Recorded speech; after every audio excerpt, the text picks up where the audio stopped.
And we're back with another episode of Firing Order. As always, I'm your host, Brian Scotto. This is the kickoff of Season 4. And our topic today, overhyped hero cars. That's right, cars that once you meet might not be so great. And to debate this, we have none other than Matt Farah and our now reoccurring guest, Vin Anatra. We get into it. We all have very different lists. This is a fun one. Enjoy.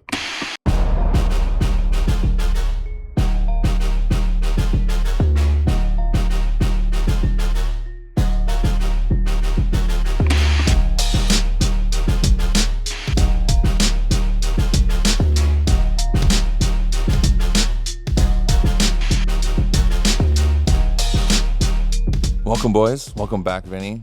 Thank you, Matt, for coming down and slumming it here at our makeshift podcast studio. He spent the basically past half an hour just looking at it, judgingly. Just going, I know, we got a real podcast professional This is our first real podcaster. He's got like podcast chairs. He's got like a podcast desk. He's got Matt's also he's been got doing. He's got sound deadening. He has air conditioning in his episode studio. 1200. I was gonna say Matt has been doing podcasts since literally every Jamoke has a podcast now. Yeah, I know. When did you start? What year? 2010. Wow. Yeah. Podcasting in 2010 or Podcasting. YouTube? No, Wow. YouTube was 06.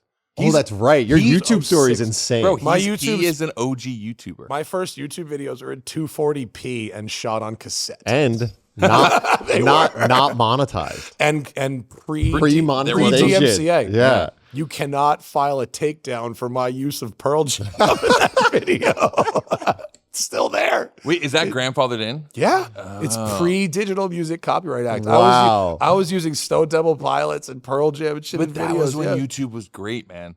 That was what YouTube was a different world when you could just that steal other people's music. 240p life. Because that was also when most of what other YouTube was people just pirating everything. Yeah. Yeah. It was just uploading all the things that were not available on YouTube. Yeah. It was great. Wild. Yeah. Yeah. Early YouTube. You know, me and him yours- go back that long. Yeah. Past that. No, essentially No, to that point. To right that before point. that, yeah. Because you were running, or I don't actually know what you were doing, but GPNY, which was the karting The track. karting track. I don't know if you ran it. I just knew that for a larger size man, you were like it didn't make sense how fast you were. Okay, here's why. Like, and I'll give you that, So- because we would show up and I'd be like, look at this dude. And then he would whoop us and I'd be like, oh boy.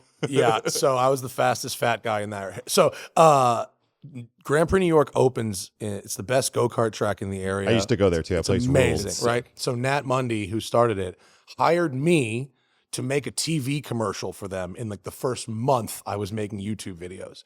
And we made it, me and Tom, and it aired. And in exchange for instead of getting paid, he traded lifetime unlimited karting. Yo, that's sick. And so I started Does showing it still up. exist? Yes. And I started showing up every day after work. I didn't travel like I did now. How far were you from there? 10 minutes. Oh, insane. I lived would in do Harrison. that too. I lived in Harrison. It was right up the road. Every day, 2 to 3 hours of karting a day after work. And then they started a karting league, and I won the over 200-pound class by like Schumacher level gapping on people. And I was also the heaviest. And so they had to weigh everyone up to me, and then I destroyed everybody. No It was way. so I fun. love that. I love that you were like, you thought you were getting a good deal. I am I started decimating dating the this. bartender at that place because I would have dinner there like every night. It was crazy. The amount of free karting I took out of that place. That's how I know you. You were like the GPNY guy. I remember like when one of the first drive shows you did, was it Fahrenheit? Was that which show? Garage was 419. Garage 419. Yeah, That's yeah. it. And I remember when you first did that, I'm like, oh, it's the karting guy from GPNY. That's crazy. My arms were like The Rock from just constant. It was great. Insane. I Good love time. that. Shout out to GPNY. It's still there. Yeah. Anyway, good thank days. All right. Just to let you guys know, Matt hasn't lost it. We did an event. Although what he has lost is weight. Look at Yeah, this. I'm I'm lighter lighter He's now looking than I good. was He's Look then. great. Yeah, thank I would you. definitely But, not want to go up against him. Matt now. smoked all of us, including Hamster Hands Ron Zaris at Autocross. Oh yeah, And where Hyundai at? Elantra Oh, at the ends Honda at Laguna. Yeah, Elantra Matt ends. smoked us all at Autocross. Sleeper Technically, over I here. said to Ron, if I beat you with this, I'm taking your seat at Pikes Peak. And he didn't give it up, but And Ron can't say that he's not that good at autocross because he was like the cone king of Long he's Island, good, New dude. Jersey. Press launch autocross is a specialty of We talk about this all the time. I smoked Ken at a I smoked Ken at an autocross for the Fiesta ST, and he was mad. And I was like, you don't understand. Because at this point, I was only like 6 months removed from being an auto journalist. I was like, my entire life is driving such whack cars, like Caliber SRT 4s at speed in a parking lot around cones. Like, this is my wheelhouse. This is my WRC. Yeah. Bro, I did autocross in a rented BMW Z4 like 3 days ago. Sick. Did you like Turo it? Put up numbers. Dude. Enterprise Dream Collection. Oh my All God. right. Amazing. So what are we doing today, Brian? All right. So episode of Firing Order, and we are going to list, I guess you would say, probably the most overhyped hero cars, or at least the ones we've had experience in. Yeah. So these are cars like poster cars. These are cars that people just wax on about how great they are. And we've driven a lot of those, and it's like, what are the ones that maybe just don't really belong on the I'm list? so excited for this. Yeah. Shitting on stuff is fun. My favorite. Shitting on popular things is YouTube gold. He knows this. Yeah, and not just that, but I wanted to bring you two on because I've had the conversation with you a lot, which is like, this car just isn't as good as we remember it being, or as people make it out to be, and you just generally are good at shitting on things. So I figured this would be a good combination. You've also driven probably A lot of things. way more cars than we have at this point. So many things. Yeah. You've driven a lot at this point. Let's shit we're on gonna it. let- We got to get into. I'm so excited to hear Matt's list. So the way it's going to work is you're going to have your three. We'll take one from yours, your three, my three, and then we're going to go into the Hell greater yeah. list. Okay. Let's get it. This one, personal experience. Folks our age will probably get it more than the younger folks, but the DeLorean. Yes. It's an obvious one, but it's an obvious one for a reason. The Ferrari SF90, Okay. which I consider to be the most boring 1,000 horsepower car I've ever driven. That is such a wild statement. And the worst supercar of all time, the Mercedes SLR McLaren. Nice lineup. Good That is an lineup. awful car. Strong. Yeah. Just so we're clear, the SLR McLaren is that really looks like the long, really long pointy nose, nose. Yeah, right? it's back With the pencil dick, flip, pencil with the flip dick. doors. Yeah, I've actually driven that, so I can speak on that too. What engines is that? Is that the a 6.2? supercharged. 6.2. 5.5. Okay. 5.5 supercharged, and I think it's 617 horsepower. Yeah. The engine isn't the problem. No, it's the slush box automatic transmission that belongs in like a Yes. truck. And the mushiest brakes ever, and the cassette deck, and just everything. Just everything else. I was for the most random of reasons, I had it at Irwindale and was doing drag runs with it and overheated the transmission 4 runs. This might be unpopular opinion, but I also think no Mercedes from that era sounds good. They all are like farty V8s. The SLR with the side pipes is particularly farty. It's just like When you're even hearing it the from the side, it's very farty. even the AMG GT3 cars, the race cars, sound bad. Like they just have this like real boat V8 noise. Like they just sound like they're revving to like 3,600 max, and they just like they don't sound good. But then at the same time, you do have the C63. Doesn't sound good. I think the I think the 63 63 sounds good. good. I think 63 engine. How about sounds like the good. CLK DTM? That's like not a real car. That's a 5.5. That's the same 5.5. But supercharged. you could buy that. Could you? Yeah. So I don't really like the way the C63 sounds either. I think it's just like a very barky generic V8. Like it's one of those cars that like you have that car and the E90 M3 going neck and neck, and nobody cares about the C63 for obvious reasons. It just kind of sucks. Sound wise, I think the everything sound about of it. the M3 is better, and the gearbox Ooh, is I better, don't- and the steering. is Everything.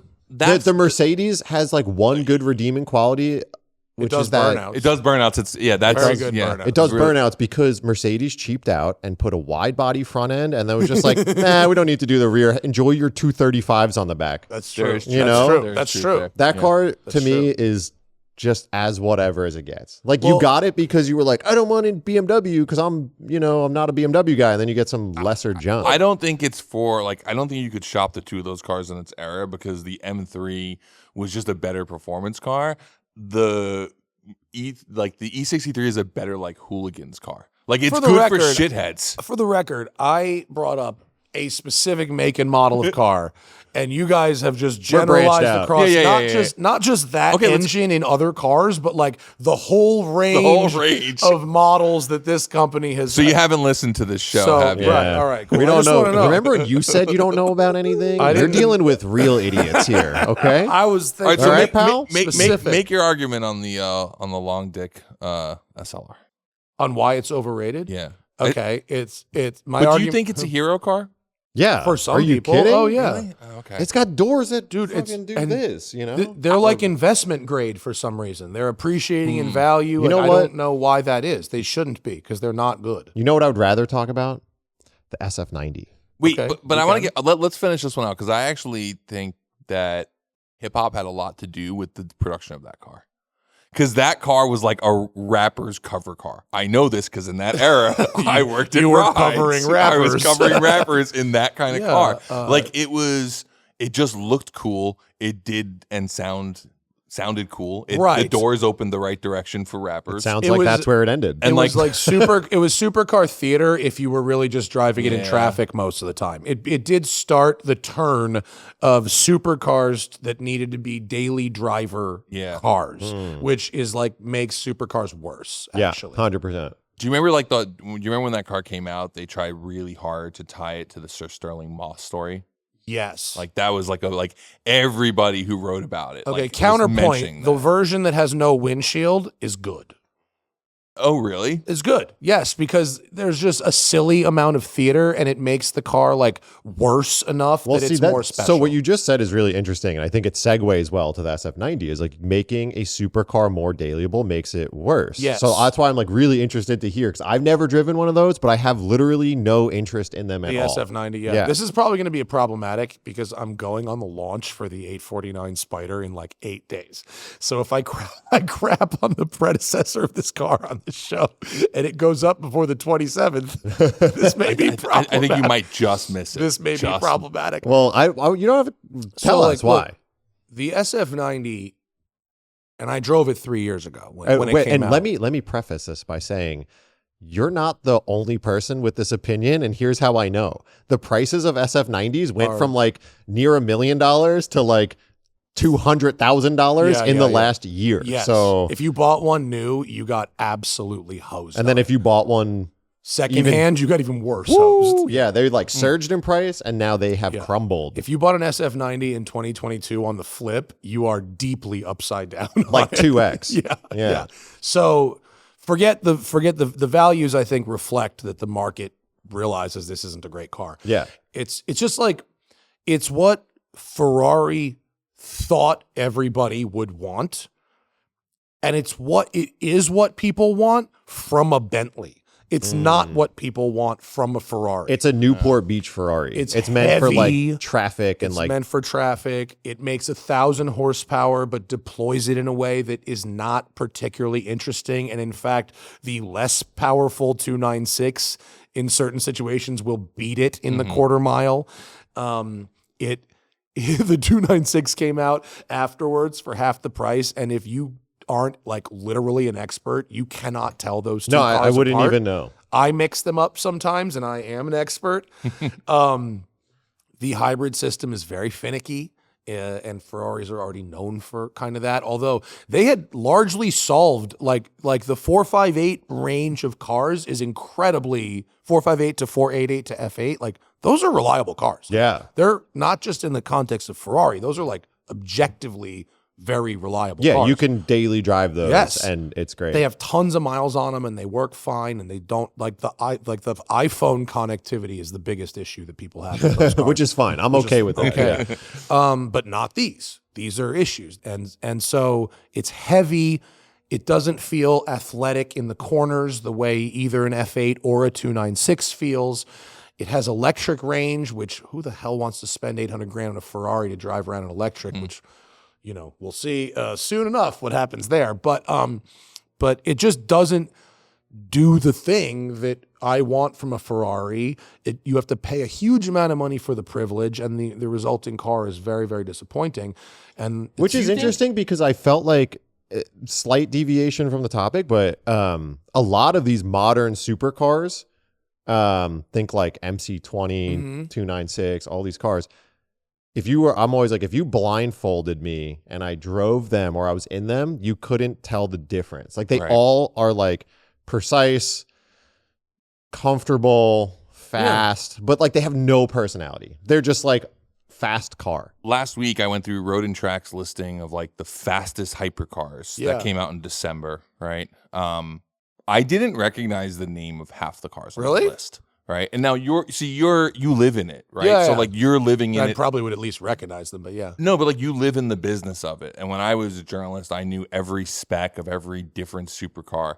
I just don't think they matter as much anymore. And this is like a whole other conversation. But like I'm like, oh, I didn't know they made a new version of that. Oh, and it does that now. Yeah. Okay, great. Where like to me, I think the Bugatti Veyron was like the end of supercars mattering on like a really big hero car level, because I mean there are cars that do 300 miles an hour now, and I'm like, I didn't even know that existed. It's weird.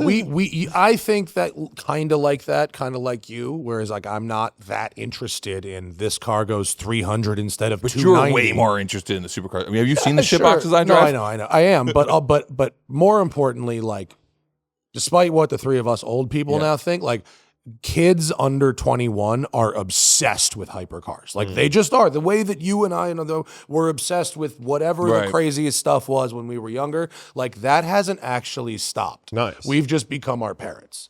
And we just like different cars than our parents did. Do you think Ferrari really even understands what people want anymore, though?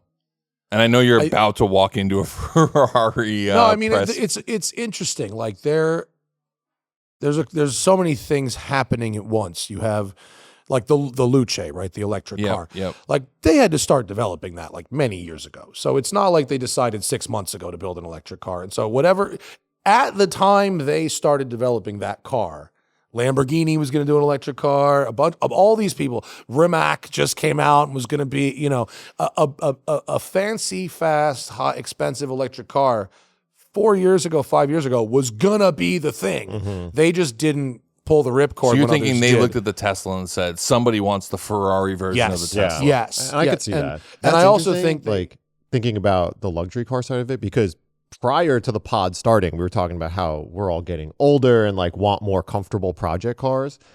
So maybe, to err on Ferrari's side, there's this world where they're like, well, people don't really want like raw race car bullshit anymore. They want like a refined luxury experience with the Ferrari brand.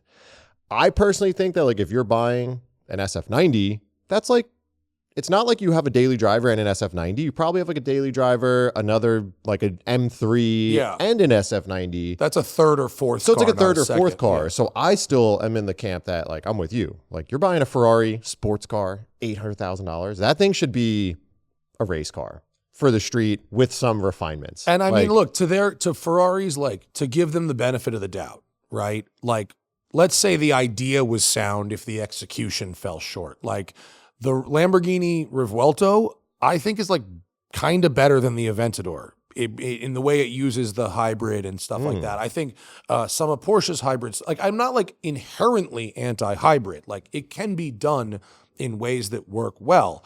I just think that car, it got really heavy and it got very fast, but not in a way that like was like, you know, they're all that exciting to me. I didn't think the trade-off was there in that particular car. And at the same time, they wanted all the money for it. Yeah. I understand Ferrari wanting to give their sports car customers something to drive every day. Look at Cayenne, look at Urus. Those are hugely successful products. Yeah. And like, I don't like the Urus for myself. I think it's kind of ugly. Like the RS Q8 is way more beautiful, but it totally does the job where it's like you want this like exotic looking thing that's a daily driver. Dude, and it's like perfect. So you can tell people you drive a Lamborghini without having to drive a Lamborghini. Yeah. You get the Lamborghini keys. You get the key. But you also get to drive it to 7-Eleven. Sure. And it's pretty simple. Yeah. I don't hate the Urus, but no, I don't hate it either, just the styling. But you know, Ferrari doesn't have a platform to share with anybody. They don't have they don't have that. So but maybe then they should just stay in a lane. I completely agree. I'm not interested in a full electric. Like because Ferrari Lamborghini gets to lean on so much technology from the Volkswagen Audi group. Yeah, it's Like, literally they get a really good hybrid because there's so many people working on that. Yeah. And Ferrari, who was really good at building an engine and then putting a chassis around it, now has to compete with that. For sure. Yeah. For sure. So, to me, the SF90 is both, it's overrated as an individual model, it's overrated in terms of how it drives in the scale of all the Ferraris I've driven, and it's overrated in terms of it represents the sort of heavy shift to this technology that Ferrari's only okay at. Good list. Well, I like that the we last didn't- one's DeLorean. I like that we didn't really The have to last one touch is on the DeLorean. DeLorean because the DeLorean is a fictitious hero car. That's funny. Like, Yes, it is. It's from Back to the Future, but like, did anyone expect it to be a good car? John DeLorean did, Yeah. I mean, it's, and but he it's was not- also on a lot of coke. but so here's the thing. Like, it's cool. I it's a love them to beautiful like car. look at. Yeah. Have you ever listened to a cokehead explain any idea to Yeah. you? It's always going to be really, really But like, good. it is a sick car from a visual perspective. Yeah, no, and it was my dream car. Like when I was 5, that was my dream car. And Yeah. I didn't know it was kind of crappy. I didn't know it was slow. I just saw like the crazy look, the stainless steel, look, fucking Elon Musk thought the same thing. He just didn't pull the goddamn ripcord either, okay? He learned no lessons from the DeLorean building, selling process. Whereas I learned all of those lessons just by buying one goddamn DeLorean. Okay. Now I owned one of these things for 3 years. And so it was the car, I dreamed of. And actually there are a couple good things about it. It's terrible at like mobbing canyons and it's terrible at bumper to bumper traffic. But if you lived in like the Midwest and you could cruise at a 40% cruise around, it's actually okay. Yeah. It's fine for that. And if you're like a Which shy, also is the requirement for an F-250. no, for sure. Yeah. No, like No hard braking. No hard no. turns. No hard turns. No, for sure. But all I'm saying is it doesn't drive terrible at a 5/10. Yeah. It drives Yeah. terrible at the things we do with cars in Los Angeles. That's what I mean. point. Yeah, If I owned the car in Connecticut, I may have kept it. I got to say, one cool one that I saw was like, shout out Nick Lamborghini. Oh yeah, I He drove like his. put You a drive that car? a turbo 6-cylinder. It was pretty cool. What engine was So, that? dude, this car is built by Steve Maxwell, who, if you don't know Steve Yeah. Maxwell, he's a fucking lunatic. Yeah. He's the man. That car was sick. It was a Kia Stinger GT engine swap, Yeah. Porsche 996 gearbox, Ferrari 355 Challenge brakes, a Porsche steering rack, and like the craziest Coney coilover dialed Yeah, in that's a- corner balance setup. Did you drive it? Yes. Did it fix the car? It fucking ripped. It was great. Yeah, but this is Because how it has this that is. weird. It has that weird X chassis. Yes. Which is like No, they put so much But bracing in you it. saying They fixed that it. is how Brian justifies like most of his project true. car desires. He's like, I want insert crappiest car ever, but I'm gonna insert insane list of mods, Right. and then it'll be cool. So the And you're other, like, the thing it's he true. should have done, he and even he'll tell you, Nick will tell you this. He should have started with a better car.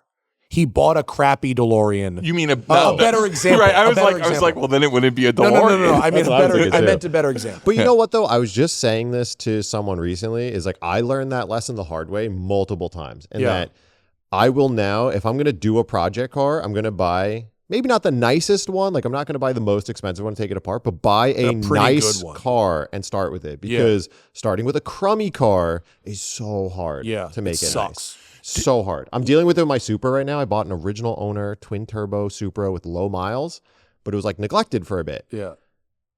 Replacing like some of these plastic parts costs thousands of dollars, impossible to find. Yeah. Like you have to dedicate your whole life to finding the nonsense, and then somehow it still feels shitty. Yeah. Yeah. Almost all the cars I buy are absolute shit boxes, and then I think to myself, I'm going to save them. And then sometimes you realize you just can't. It's save, hard. You can't save Yeah, every it's, hell. it's so expensive to unshitbox something. It's so It's the little things that kill Yeah. you too. It's Yeah. like the clip for the ashtray. Oh, that Oh, I was dumb driving stuff my like that. Supra the other day, right? And I got most of it. It's like all pretty much back together. And then I'm like driving, and I'm like, how are the two corner dash speaker grill things like rusted? Mm-hmm. I gotta change those. You gotta take the dash out. I'm like, I'm never gonna fucking do that. So now those are just gonna be like that forever. Yeah. You know, like Mercedes plastic bits from the 90s, like around the binnacle, like the map lights and yeah. stuff. Bro, impossible. Yeah. Like the worst. And then like, you know, spending money on stuff. And you're like, oh, now I just got to spend $300 on a map light surround. And you're like, this is the worst money ever spent. Yeah. Like, yeah, exactly. So Is the DeLorean a special car for you, Vin? totally. Yeah. I had never wonder personally because wanted you're, one. Because you're a but- lot younger. Like me and No, but I mean, you got to think Back We- to the Future was such a big movie back then Yeah, that that like, it still was for you. I don't think I ever looked at one and was like, ooh, I want one. But you're like, you respect it. It's cool. Yeah. You know? My grandfather had one. I've told the story on the pod before, and he had one when I was like 6 or 7, which is an amazing time to have. it would have been grandfather. almost new. The Yeah. door, it was, I think, Yeah. about new. And I remember like opening the doors, just getting in the car, opening the door, closing the door, opening the door, closing it. And then he sold it 6 months later. And my dad told me, I was like, Dad, you know why? He basically was like, the car was trash. Yeah. And it was like finding out that Santa Claus didn't exist. Like, I think Yeah, I yeah. cried. Like, I was like, there's no way that car wasn't good. Why did Grandpa sell it? And it's like, it just wasn't a good car. Yeah. Right? And No, that's like pretty much true. And actually, in most cases, like there's nothing between like a stock one and all the way to what Nick did, which was like 300 grand. Yeah. Yeah. Like you can't you can have it make more power, but you can't put bigger brakes in it, and you can't do in the chassis. Yeah, so, yeah, so it's either like full crazy build, you know, gung ho, or Just it enjoy just it it for just what is it what it is. is. Now, Yeah. having said that, credit where it's due. If you're just cruising and you want a great like conversation piece that like women will like, you know, like it's one of the only cars I've ever had where like women would approach me and be like, I love your car. Up Yeah, Very like- rarely happens. Up until yesterday, I only owned one car that a woman approached me in and was like, "This is so cool," and that was my '72 Nova. Uh-huh. And yesterday, a woman approached me in my Rabbit and was like, Oh, "This is there so you go. cool," and I was Okay. like, "These are the kind of cars that women So like." the Manx women love, I can and see that. my pink Porsche women fucking love. Oh yeah, that's Love. it's a cute. those car. are the by far my biggest hits among like a rosé. among Yeah. females. But I always thought like the DeLorean was like a novelty car. It was. You know, like So it was- you know what yeah. in England they'd call it a pub car. Yeah. Like you can't. It's a great car to cruise to the pub, and that's about it. Yeah. But given its iconic status, I have to include it on the overrated list. So you had already ranked yours. What was your ranking walking in here? Because you were The gonna DeLorean was 3, the SF90 was 2, and the SLR was 1. nice. I would put the DeLorean as 1, but maybe just because I'm from an older generation. maybe, Because yeah. it was like I think of it as like one of the top overhyped hero cars. It was supposed to be a supercar. Like I it was know. supposed to Oh, be that's- like a that makes super, it like a worse. No, but 911 as- fighter. Or not even something. 911. That like, makes it so much it's worse. shared space on a boy's bedroom wall with Yeah. Countachs. Yes, correct. Yeah. Correct. That It was makes to it pretty me bad. to me mentally, and I say this as someone who now has a Countach. It was more important than So the Countach. is the Countach not on the list for you? Because I've heard people say No. that the Countach Bro, is a car talk. you shouldn't. I mean, be. I've No. listened to Matt and Doug DeMuro talk Yeah, about no, how it's great. amazing of a car that it's is the to best drive. thing ever. It's selectively amazing. You don't Right. want to get stuck in a traffic jam with It's it. it's but- the extreme of Yeah. what we're talking about with like the Ferrari being an everyday car. Yeah. Like I remember I talked to you when you got it and you were like, it's a car that I take out Sunday morning early to go to Malibu and make home before traffic.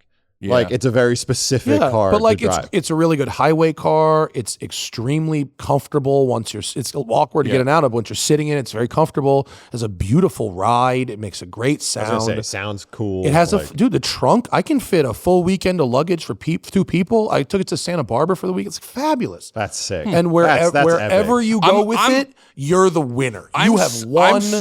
I'm super happy to hear this because Yeah. if you search like most overhyped cars, Sure. the Countach is always Because- on the list. yeah, 'Cause because no one's driven them. no one's driven them, Yeah. and fewer people. Here's the other thing: it's got so much oil.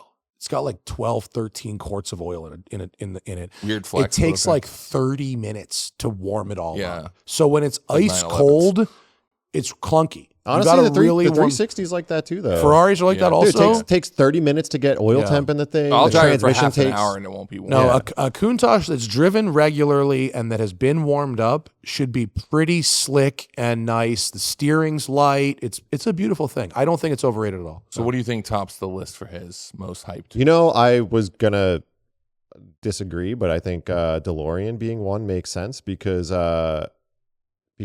it was supposed to be a supercar. Like, I didn't think about that. Yeah. I you know, like when you put it on that level, you're like, yeah, that's a big letdown. The SLS is a really, really close second though. For me. SLR. But SLR, I mean. The sorry. SLS is No, good. sorry. I didn't SLR mean is SLS. bad. SLS is good and also looks really nice. Right.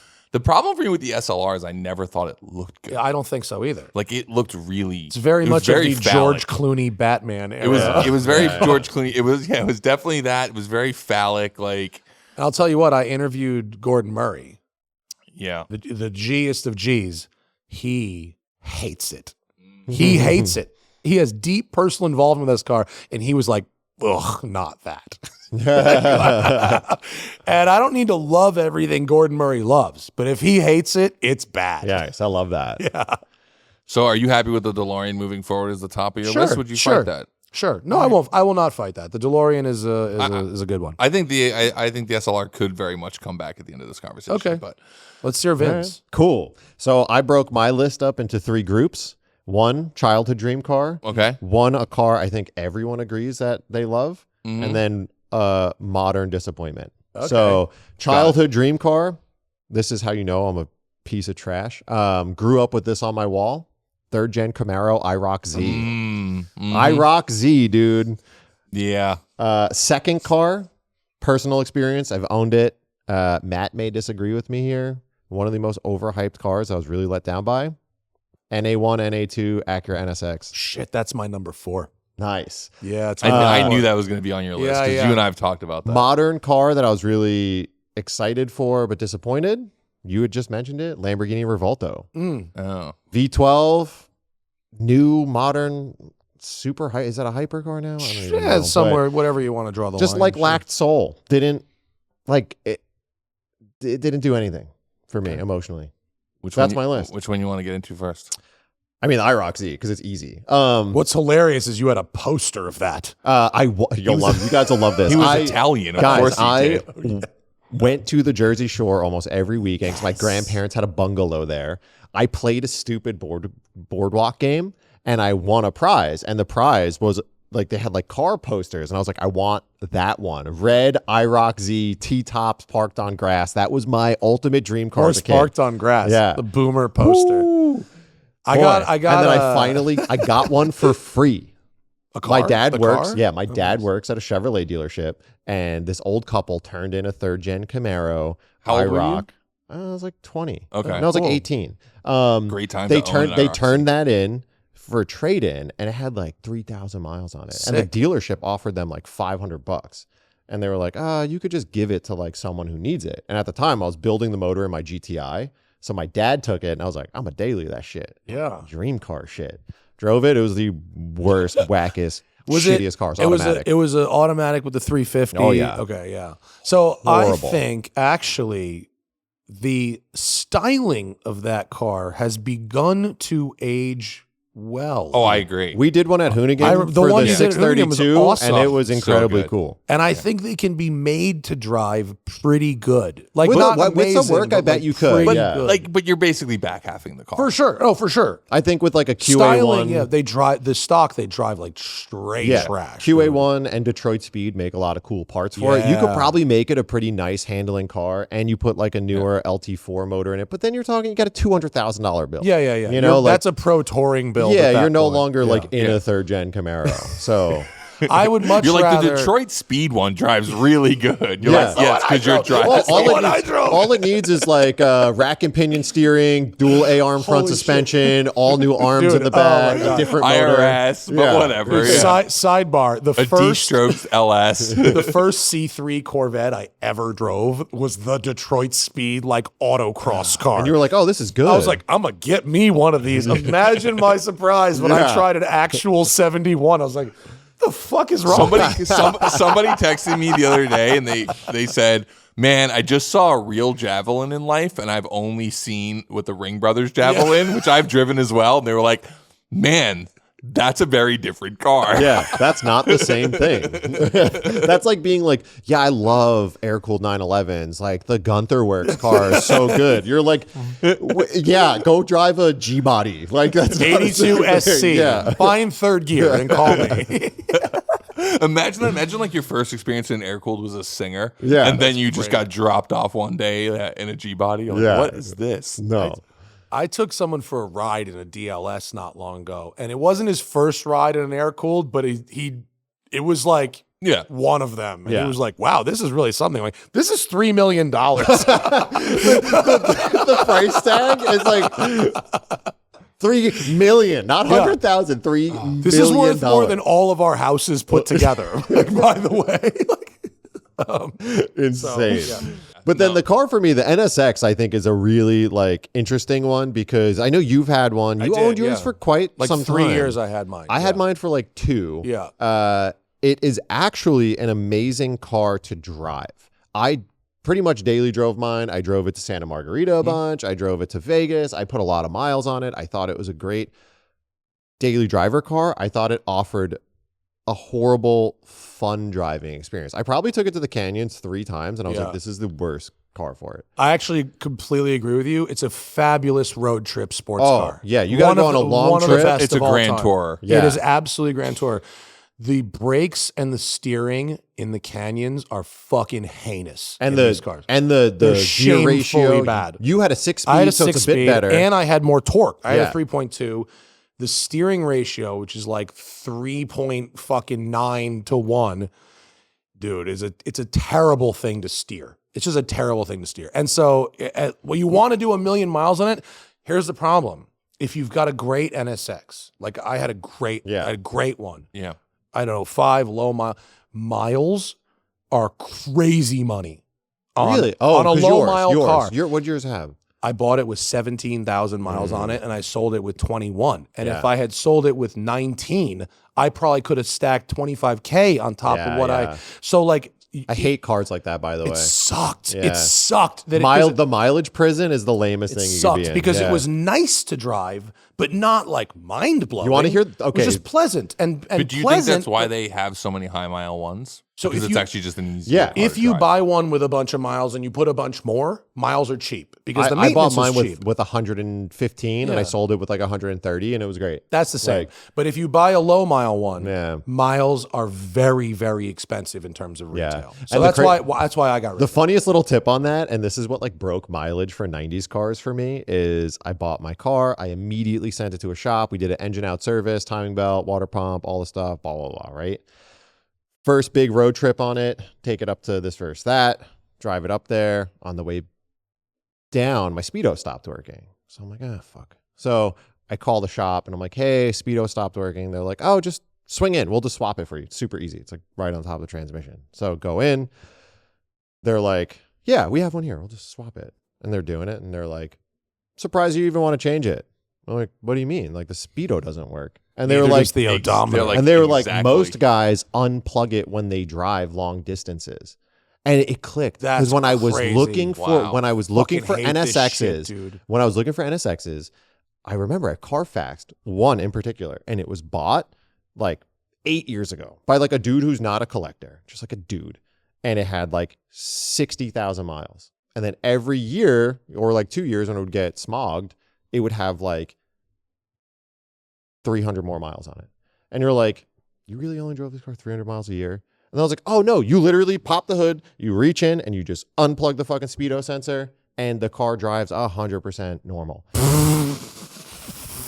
That's And crazy. you're like, no wonder why all these, because like back in the day, I feel like 60K was probably the cusp. Like Sure. now it's like Yeah. 10, Yeah, but like yeah, back in the yeah. day, like 60 was like probably it. And people were probably just like, well, it's at 59, so now I'm just gonna like incrementally well, add thanks for mileage. telling me now. I could have been doing fraud this whole Yeah, time. you could have been. You could have been fucking could have been scamming doing a people. fraud the whole time. My car already had high mileage, so I was like, I don't really care. And the but- undercarriage of my car absolutely reflected the accurate miles, so you weren't fucking with Well, that. that's the But- thing. It's but- like people who are experienced with purchasing cars and stuff, they could figure that out. Because Yeah. like you look at some cars and you're like, that clearly doesn't have Yeah. 60K. This thing looks hammered. But yeah, it's just crazy. So that So car you- to me was like, You were super bummed with when you like. I remember you realizing that car wasn't as great as you thought it was going to be. It was like the Seinfeld episode of like the girl who looks different in different light. Yeah, yeah. Where you're like, Like- oh, like there were moments where like you were like, I love this car, I don't love this car. Maybe I don't fit in it well. I'm gonna get the seat redone. Like you were certain constantly things was about making it are excuses amazing. for the car to Yeah. be better. So like the fact that it has this enormous trunk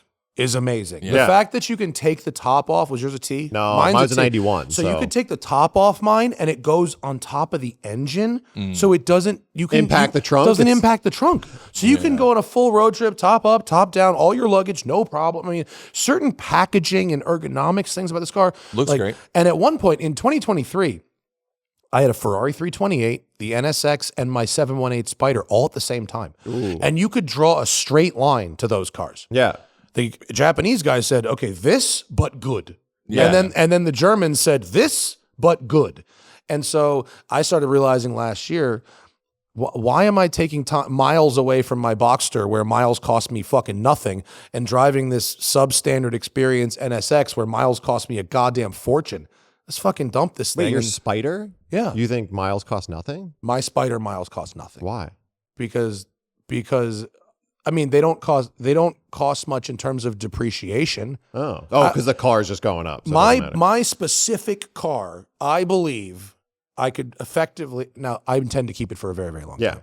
I don't think my car will depreciate like other Spiders because it's got a demand motor, because it's mine, because it's special. That's just my prediction if I ever chose to sell, which I do not. Yeah. But Okay. Cool. Yeah, I agree with that. Like I only have so much time to drive cars. Yeah. I got 1 or 2 days a week for fun driving. Yeah. Let's drive the fucking faster, better steering, better brakes, more powerful, more comfortable car, and sell the one. Yeah, that and costs also most all money. of us are a bit taller. Like you tried sitting in my NSX, you didn't fit. You're a no-go. I was a seat pad out guy, and I used to sometimes like sloop in my seat because like the number one thing you hear about the NSX is like fighter jet style seating position. Right. So I used to literally be driving it and be like, oh yeah, I guess that's pretty cool. Yeah. Like if I were 8 inches shorter, this would be sick. If you're 5'6", it's about right. Yeah. Yeah. No, it's true. It's a row of 6s across the board, but no 10s. No 10s. The engine is horrifically boring. It doesn't sound cool. The Costs as much to gearbox. service as a Ferrari. The engine out is the same I paid for my 911's engine out and for my fucking Dude, you wanna know what's 328's funny? major service. A couple years ago when I started my YouTube channel, same. I did an episode and it was called like the Honda that's more expensive than a supercar or some shit, because you could get a Ferrari 360 engine for $7,500. You could do a timing belt service for $1,300. Yeah. You can do like all the stuff. And then you look at the NSX, you're like, an NSX, what is that? A C30A? That motor, $25,000. Timing belt service, you have to drop the engine. Yeah. It's like $7,000. Yeah, I Like- paid Evasive Motorsports $6,800 for a major service. Yeah, I paid like $8,000 to do mine. Like they're not everything on an NSX is so expensive. Except tires, Tires. and it's a dependable thing. You know what I Yeah. mean? Like Yeah. it's not likely to leave you stranded. Yeah. But there's shit that fucking adds up in that car. Yeah. Crazy stuff. Yeah, I had to have my AC serviced. That was like $3 grand. Yeah, yeah. Like I they're think the very most expensive. surprising thing to hear from both of you guys, because I don't know if I've ever heard this before, is that it's just not a good driving like canyon car. no, it's just a good cruiser. It's a car. If you're driving It to just San seems Diego, like such a go weird drive car that. to be a cruiser. Right? Right. It does. You You know, like, also 'cause- you wouldn't think the Countach is a good GT car either, but it is. Yeah. It's a better GT car than it is a canyon car. Yeah. Yeah. Yeah. Yeah. I mean, Like- would you say that your 360 is a good canyon car? Better than the NSX? Here's the thing. It's gonna be so embarrassing. Yes, but only marginally. So embarrassing. I recently raised my 360 like an inch, and it's so much better. and it fucking rips. It rips. It went from like a stance shitbox to like an absolute No race car. way. So you're not going to make Springs fun and of. shit. You'll make fun of my tires, but not my. Yeah, my, once my you ride height. get rid of your 400 treadwear Pirellis. What are those winter? You got snow tires on there. Yeah, Brian's taking that to ice race next year. The guy that I bought it off of, like, clearly was tracking it, and I think he took off his track rubber to be like, it's not a new track tires. car. When I bought my 997 RS, it came on Hankook V12s, and I immediately, like first weekend, I like had to drive it, so I took it to like Good Time Meet, and everyone made fun of the tires because you're like, you have this like factory race car on $120 like Hankooks. Like, Dude, what is this? it's the car. It's And the I tires the immediately car got changed sold it. on. Yeah. I judged it. Yeah, it was definitely the dude just being like, I need to put tires on this thing. So I bought the cheap ones. I judged a charity car show last weekend, and like I was judging the exotics category, and I had to find one winner from like 35 or 40 cars. So one of my instant DQs was if you had tires over 7 years old on your supercars, Ooh, that's a good instant DQ. And then I also had a soft DQ, which is an instant DQ. I would tell you you're fucking, you need a big problem. yeah. The soft DQ, I wouldn't tell them. I would just give them a row of zeros. Was if they had their Instagram handle on the side. That's a soft DQ. Yeah, but dude, there was a guy with a pumpkin 997 RS with a cage in it. Okay, and buckets, the shit. Tires date code 2015. Wow. So I just bought a Corvette C6 Z06 for JP. 7,000 miles. Original tires. Beautiful. Date code 2011 tires. Yeah, buddy. 2011. And JP's gonna mod it and stuff, but he was driving it around yesterday, and I was like, "Hey, be careful! Get These rid are of those. these are like however old, 15-year-old tires. Like, shady. be careful." Yeah. All right. So And NSX. what was the last thing in your group? The Revolto. Yeah. So my thing with that is I drove one of those, and I do think it is a cool car. It just sort of is one of those things where you're like, hell yeah, Lamborghini making a V12 naturally aspirated super hyper car. And then you drive it and you're just kind of like, speed is no sensation. You got to go 3 million miles an hour to feel like you're doing 60. Not really any NVH. Like, it sounds cool. The hybrid thing kind of ruins it for me. Like, I don't know. It just felt like that like modern era of hypercar that lost a lot of feeling and like is just trying to rest on the laurels of it being like 1,000 horsepower, V12. Like, it's more about the stats than the experience. Mm-hmm. I kind of disagree. I think the key with the Revuelto is you got to drive it in like the right mode. Like if you drive it in hybrid mode and the engine's like kicking on and off, like that's horrible. Like, you can't have that. That's terrible. But if you just click the one thumb button and just put it into sport, start sport, the engine stays on. And when the engine stays on all the time, you kind of forget that it's a hybrid. And I've driven it around town. I got one for like a week as a press car, but I drove a performance car of the year also. So I tracked it a bunch. I've never driven a V12 Lamborghini that was better on a racetrack. See, it's interesting because you get such a different driving experience than I do. Because whenever I get cars for like videos, I'm getting cars for like a couple hours. And I have like a huge thing to do, and I don't get to like have the same amount of seat time. Whereas I feel like you really like. I've had a lot of Vuelto seat time. I've been where you've been a bunch of times as well. I've done videos on no experience. But also, and like you get kind of a different taste when you're like, I have to kind of get like the TikTok version of this where you're like experiencing it for a short burst of time. And I could give you a list of cars where I've gone 180 on after driving it for longer. Interesting. A whole list of cars on that. That could be a whole other show. I think that's a really funny take. Of driving on the launch versus owning it for a week is such a different experience. And like I compare it to, and it's probably weird, but when you go to a red carpet movie premiere, the movie always feels good. Yeah. But if you were to watch it on Netflix, you'd be like, this isn't that good. You know what? Seeing a stand-up comedy special. Stand-up comedy is actually, that's a better analogy. Going and watching a comedian at a comedy club versus watching the special. Yeah. Driving the car on the press launch feels like that. Yeah. Like everybody's there. Like they definitely create the bubble. They make it really exciting. You're getting to drive it on track. Yeah. You don't have to live with it. When you show up to go eat lunch, they have a parking spot for you. It's not like you're sitting there going, wow, this thing is almost impossible to park. I can't see out the rear of the car. Like, I had it for both. I went on the press. I didn't go on the launch. We had it for Performance Car of the Year, which is 2 days on a racetrack and 2 days on the road. So I drove it a bunch. And then I got one for a week and I drove it around LA and I hit the canyons and all that other kind of shit too. I thought it was great to use every day, to be honest with you, because it doesn't have a mechanical front drive anymore. You can fit. Now you can fit and I can fit. It's really comfortable.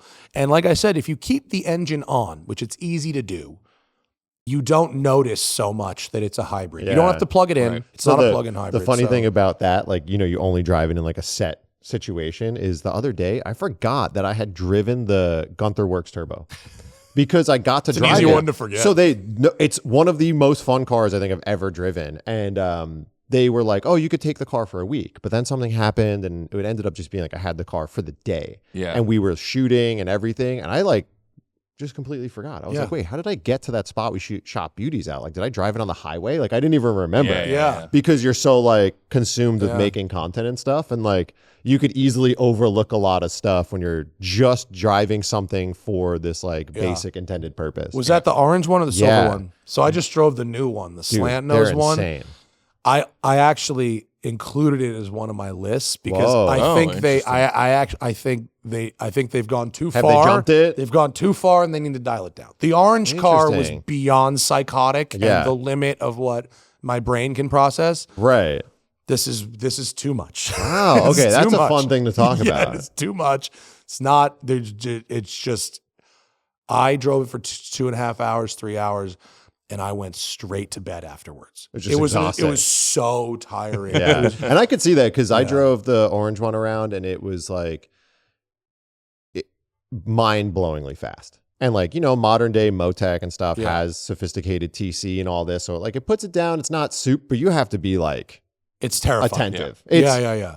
mind-blowingly fast. It's dangerously fast. Like And you feel free to bleep this out, but allegedly up on Lake Hughes Road up in Castaic, I saw 186 miles an hour topping out fifth gear. holy shit. Do you need me to bleep that I out? don't give a fuck. All right, I don't okay, care. either. All right. I don't give a fuck. Prove it, bitch. But you Block know, camera coming in right now. But I told Peter from Gunther, I said, look, you have proven you've reached the end. Yeah, This is it. Don't go further. People will die. Yeah. Now make me a comfortable one. Yeah. Can you make me a 500 horsepower comfortable one that I want to spend all day in? Yeah. That is your next challenge. Yeah. So anyway, back to the No, topic good at hand. point. Yeah. So which one tops your list if you had to pick the one?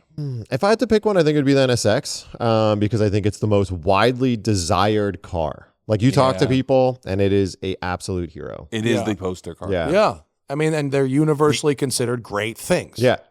The IROC Z is also a really good one on that list, but for a different generation. Different gen. I think people now know the IROC Z is not that good. Yeah, Yeah. most people would say I would expect that car to suck. And it's a little too affordable and common to be a true hero car. Yeah, I like mean, you're talking, you could get one for like $6,000. Like I remember Like- smoking ones with my VR6 Golf and like the owner being like, what the hell's in there? I'm like, a stock VR6. That car is just trash. By the Yeah. way, can we next year, should we plan this now for like January?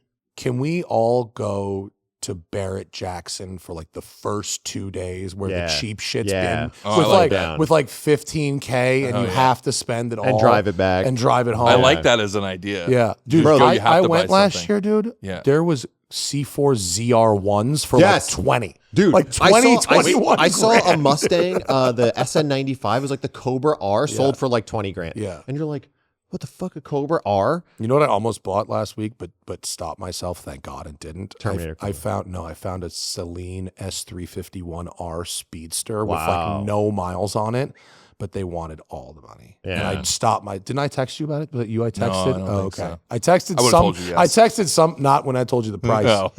Not for $115,000. Nah. No. Nah. No. For 60 all day. Yeah. I went to But, Barrett-Jackson in 2007, maybe 7, 8 with Ryan Dunn. Oh shit. And we were there, the Scottsdale one, and Akuntosh went because at that Yeah. time nobody wanted No, them. yeah. Sold for $29,000. No way. Yeah, I mean it was already lower, and like he was so angry because he couldn't. Somebody got he the hadn't- deal of a lifetime. He hadn't signed up to bid because we were just there hanging out and drinking, and then all of a sudden I was like, "Dude, I want this so bad." And it's like to think about. Like you can pick up a classic because if the trend is not, if the people there aren't thinking this is what they're buying, it just can fall. I walked around was it Meekum? It may have been Meekum where it's like if the no sales, Yeah, the bid goes on, yeah, whatever, and you can just fucking write a number on if you the want windshield. if you want like an Arnage R, yes. you'll pick that up cheap. Like No, those are those. there things. are some good deals there, man. There are. No, I saw a zillion muscle cars that were a set of bad '90s wheels away. You know, Yeah. it was all you got to do is put the stock wheels Yeah, back and on you're this good. thing, and you're fucking 20% return. Yeah. All right, so do we let's all hear agree? your cars. Wait, do we all agree on the NSX? Yes. Yeah. I think we're all there. yeah. So, all right, first we're going to take a quick break, come back, and then I'll drop my list. By now, you might have realized I really enjoy European things. I mean, my cars are European. My tools are European. I mean, my producer, he's British, which I think is still European. That was rude, but go on. Did I tell you what I did this weekend? What did you do? So I decided that I'm going to actually park the Vanagon for a little bit and get back to driving the RS2. Like literally knock the dust off of it. And to do that, I figured I'd do a little preventive maintenance. It's not something I think of when I think of you, dude. Yeah, you see, the problem is that car gets a lot of things right, but there's this one issue where the strut bearings just constantly fail, especially if the car is like slammed on its nuts like mine is. So I ordered a set of strut bearings from FCP Euro, got them, and was going to swap them out. And I stripped this really annoying nut. Like, seriously, curse the German engineer who designed this. It's like a weird half castle nut. It requires this weird specialty tool. And if you put too much force on it, it gives up. So anyway, I stripped that, and now my car was on a jack stand. And honestly, I was about to just leave it there, like I've left many other projects to die. But it's the RS2. So headed in, went to fcpeuro.com, found the part. Because they had it in Arizona, they were able to overnight it to me. Boom, I had it the next day at my farm. Got the car back on the road. It was awesome. FCP Euro most likely has the parts you need and can get them to you pronto, so you can keep driving the cool cars. That's what matters. Yeah, what's up? So last week we piloted this whole new idea. It's called Very Vehicular Showcase, and we did it on Pikes Peak.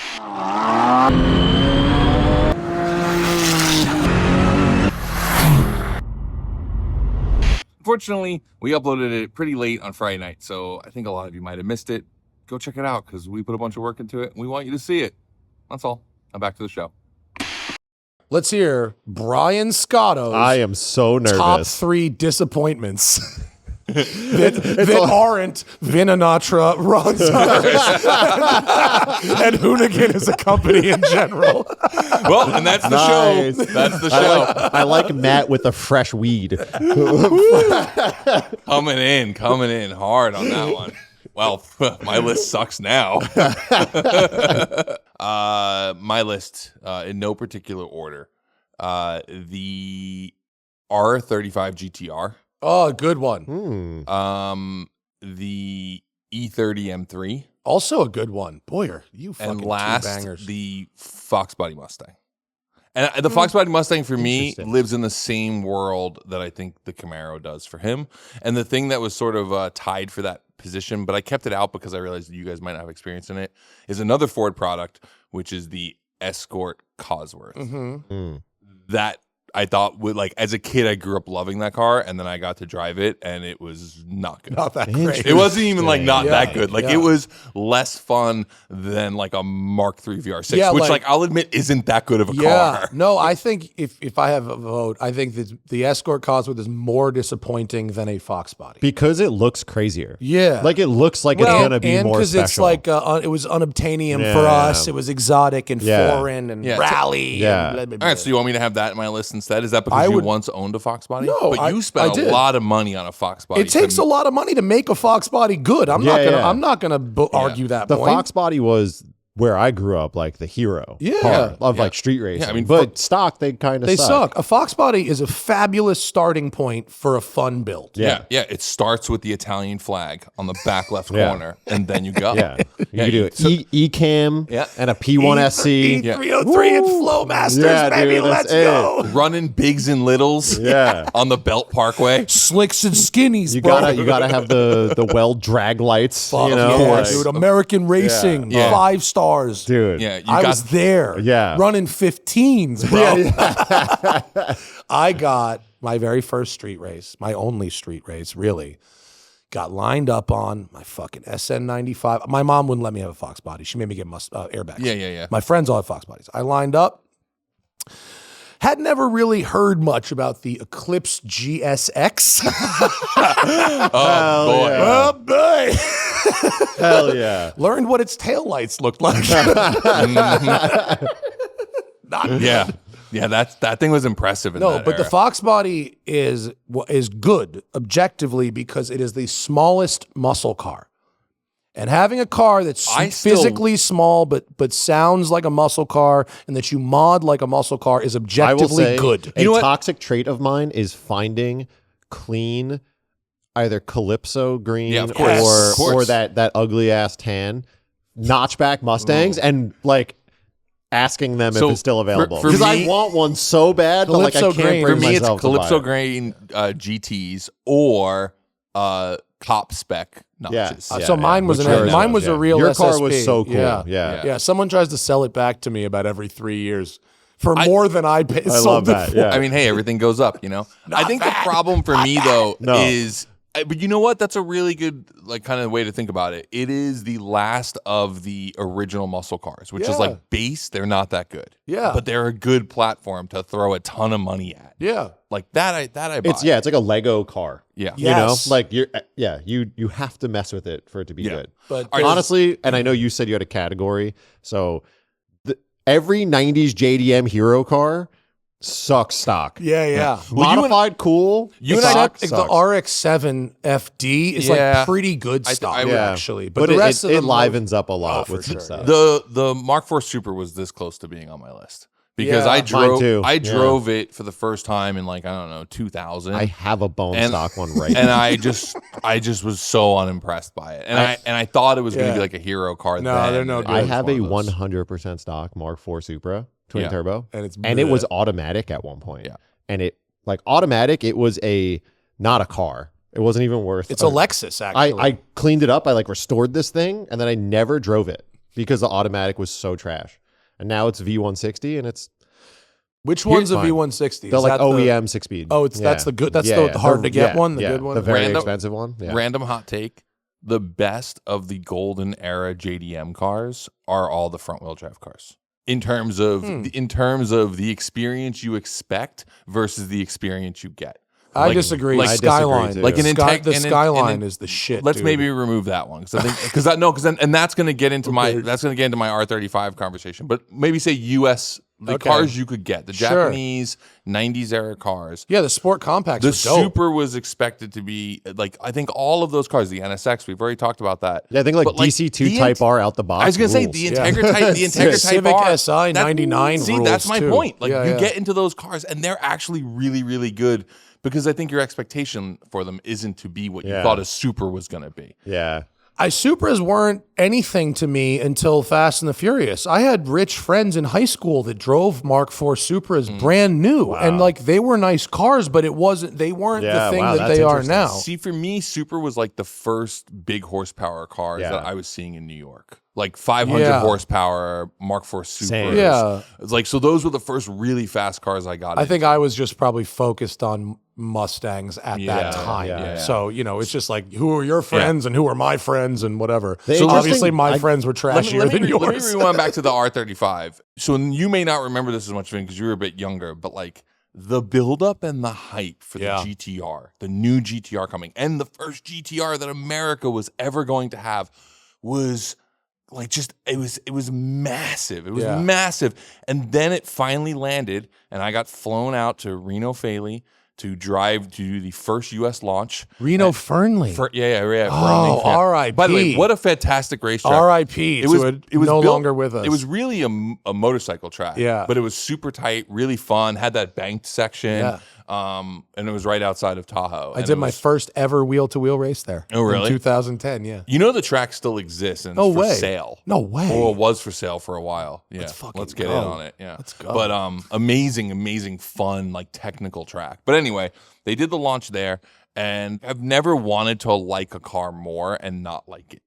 Like it just felt heavy. It felt big. It felt everything. And I had driven an R33 at that point. I guess I'd driven an R32. I'd driven Soupy had an R33. You remember Soupy's at AI? Oh, he's lovely. Yeah, and like those were like I had driven all of those, and I was expecting this to be the spiritual successor, and it wasn't. It was like it couldn't it's a totally different. It couldn't have been as far from that car as possible. That's not making the R35 a bad car, but I feel like it was put on this massive pedestal, and it just did not deliver for me. I never had an interest in driving one again. I got to drive it on track. I got to street drive it. I had one for like a week.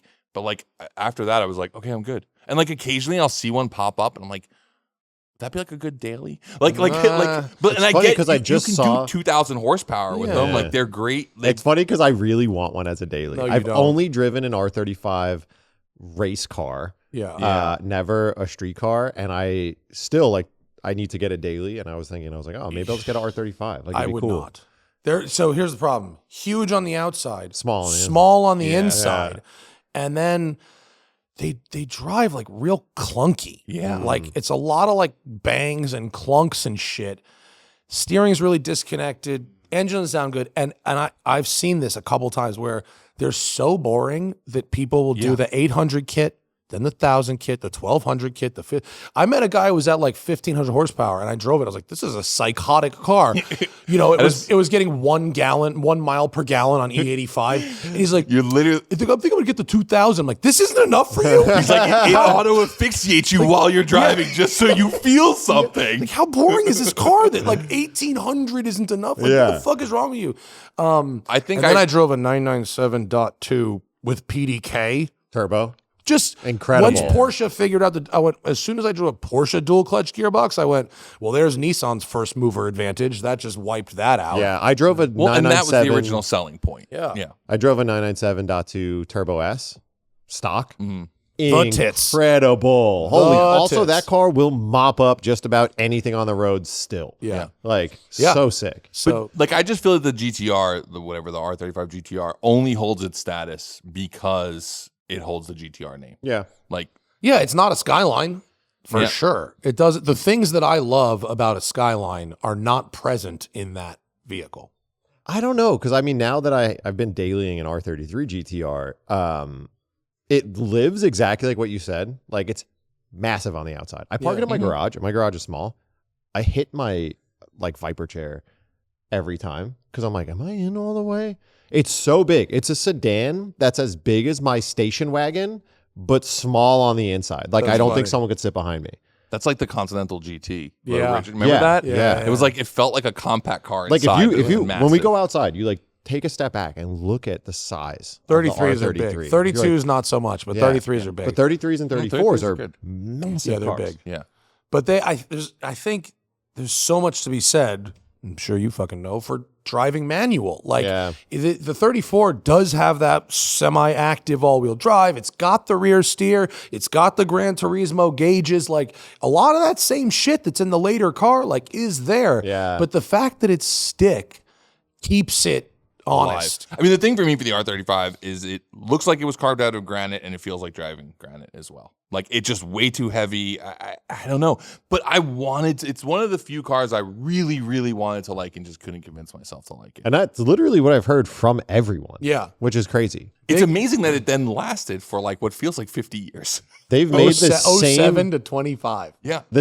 pretty much the same exact car. Yeah. And what's crazy is some of them are somehow like investment grade. I which just saw don't Doug understand did why. something where it's like that's one of the like least appreciating cars. Because at one point I was like, oh, I'll buy an R35 because they have to be like dirt cheap by now. No, they have a floor. They They've all made- have What a, they if made. They've made like 1 million of them. They made enough. It's like just the right number to where they'll depreciate to like $55,000 Yeah. and stay there for eternity. Yeah, they're never going to be cheap. Yeah. But which is weird is I still don't see them a lot. Like, That's- it's not like something I just see cruising on the No, highway. when I do see one being driven around like in normal traffic, it definitely makes me turn my head and be like, oh, cool. Oh, Yeah. look, there's Yeah. one. We Yeah. saw them more a few years ago, Yeah. and I think the ones that are left have been put away. Yeah.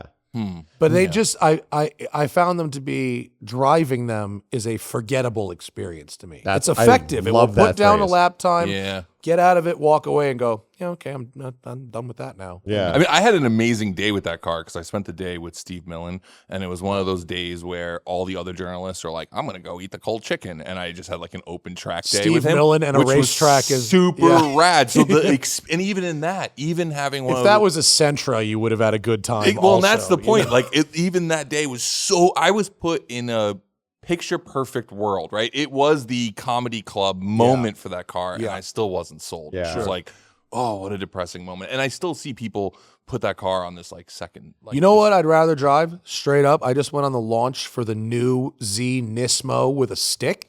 Lovely. Oh, really? Lovely. I wouldn't even think. I forget that car came Yeah. out. Right. You don't never see see 'em. them. Yeah, you don't see 'em. Like, But- talk about a car that had such fanfare in the 350, 370 world. And Yeah. then Yeah. literally, It just I can't took remember them- the last time I saw 400. It took them too long to deliver it. Yeah, I felt yeah. that way about when I think you can get them now, but people have kind of mentally forgotten or Yeah. whatever. But the Yeah. the Nismo version, steering wheel to tires, ass to tires. I mean, dialed Nice. really nicely, like a proper driver's car. I tested it at Sonoma. 'Cause Lovely. we keep having this conversation. It's like, what is a modern driver's car? There's not a lot of these left, dude. Right. I mean, this thing is under 70 grand. GR86 or 370 or 400Z. Well, the Nismo Yeah. is Is- more. is The more. Nismo is like Is it 68,000 much better than like a GR86? The Nismo is like competes with like an M2. Oh, wow. And I'd okay. rather own and drive the Nismo than the M2. Wow. Okay. Yeah, cool. Wow, yeah, that's yeah. big. Something to put on the list. Yeah. The M2 is like hellaciously powerful, Yeah. but I don't like I 'em. don't really like using it that much unless I'm drifting or something. Yeah. Speaking of M products, M3. E30 M3. So Yeah. just to start, I'm not a big BMW guy. I think the E30 M3 is one of the coolest looking cars of all time. 100%. Sure. Like it is just there for me. Homologation cars are objectively good. I would go buy one. Arguably, its homologation is what makes it suck, right? Yeah. Because they had to have The 4-cylinder. a 4-cylinder, high revving, which means that like normal driving is kind of painful in it. Yeah. Because if you're not over $4,000, it doesn't really do much. 50 to 80, it's a great time. Yeah. Yeah. It's a And great like time. and if you're only driving by yourself on track, I imagine it's really fun, but it's definitely slower than everything else that's kind of out there. I just now. had an E30 M3 last year, was it? I Yeah, think not it was even last that year. long ago. The white one, right? Absolute, like driving it felt cool because you're like, this thing is the coolest looking fucking car. Yeah. We take it out to dinner and you're like, you feel classy in it somehow. Yeah. Like it's cool. Driving it was the most boring experience ever. Yeah, they're and dull. because it's not like, look, I like slow cars, but it had no theater, Yeah. no induction noise, no exhaust noise, no Which is weird because the anything. S14 does have like you can make it ITBs, do those like things. it has Yeah. ITBs, like it looks the part. Like when Yeah. you pop the hood, everything visually checks every box Yeah. you want. Yeah. The dash is perfect. Like everything. I the think box you flares could are perfect. You could make it pretty exciting. I did one major thing wrong, but if you did like an intake, like Yeah. carbon air box, you did a good exhaust, you do a quicker ratio steering rack and a smaller steering wheel, Yeah. I think you make it work. The one thing that I screwed up that I would have never thought about was I was telling someone, I was like, I just think this just like sucks. Like even in the canyon, it's like so boring. And they were like, you got 2 new tires on it. Yeah. They're like, you're running Yokohama AO52s, like one of the greatest street track tires right now. They're like, It's too much there's tires. too much tire. These cars came out running bullshit. Like you need a little bit of like slip. Like it Yeah. needs to be a little looser. I could see More why somebody compliance. would say that. What happened? Oh, just like boring. I thought you were going to tell me no, that. no, it no. just I says just to felt, make it a better I car. felt like it was Oh, so yeah. boring because it was Yeah, like 'cause low it's- powered and amazingly hooked up. So you're Right. just like Sure.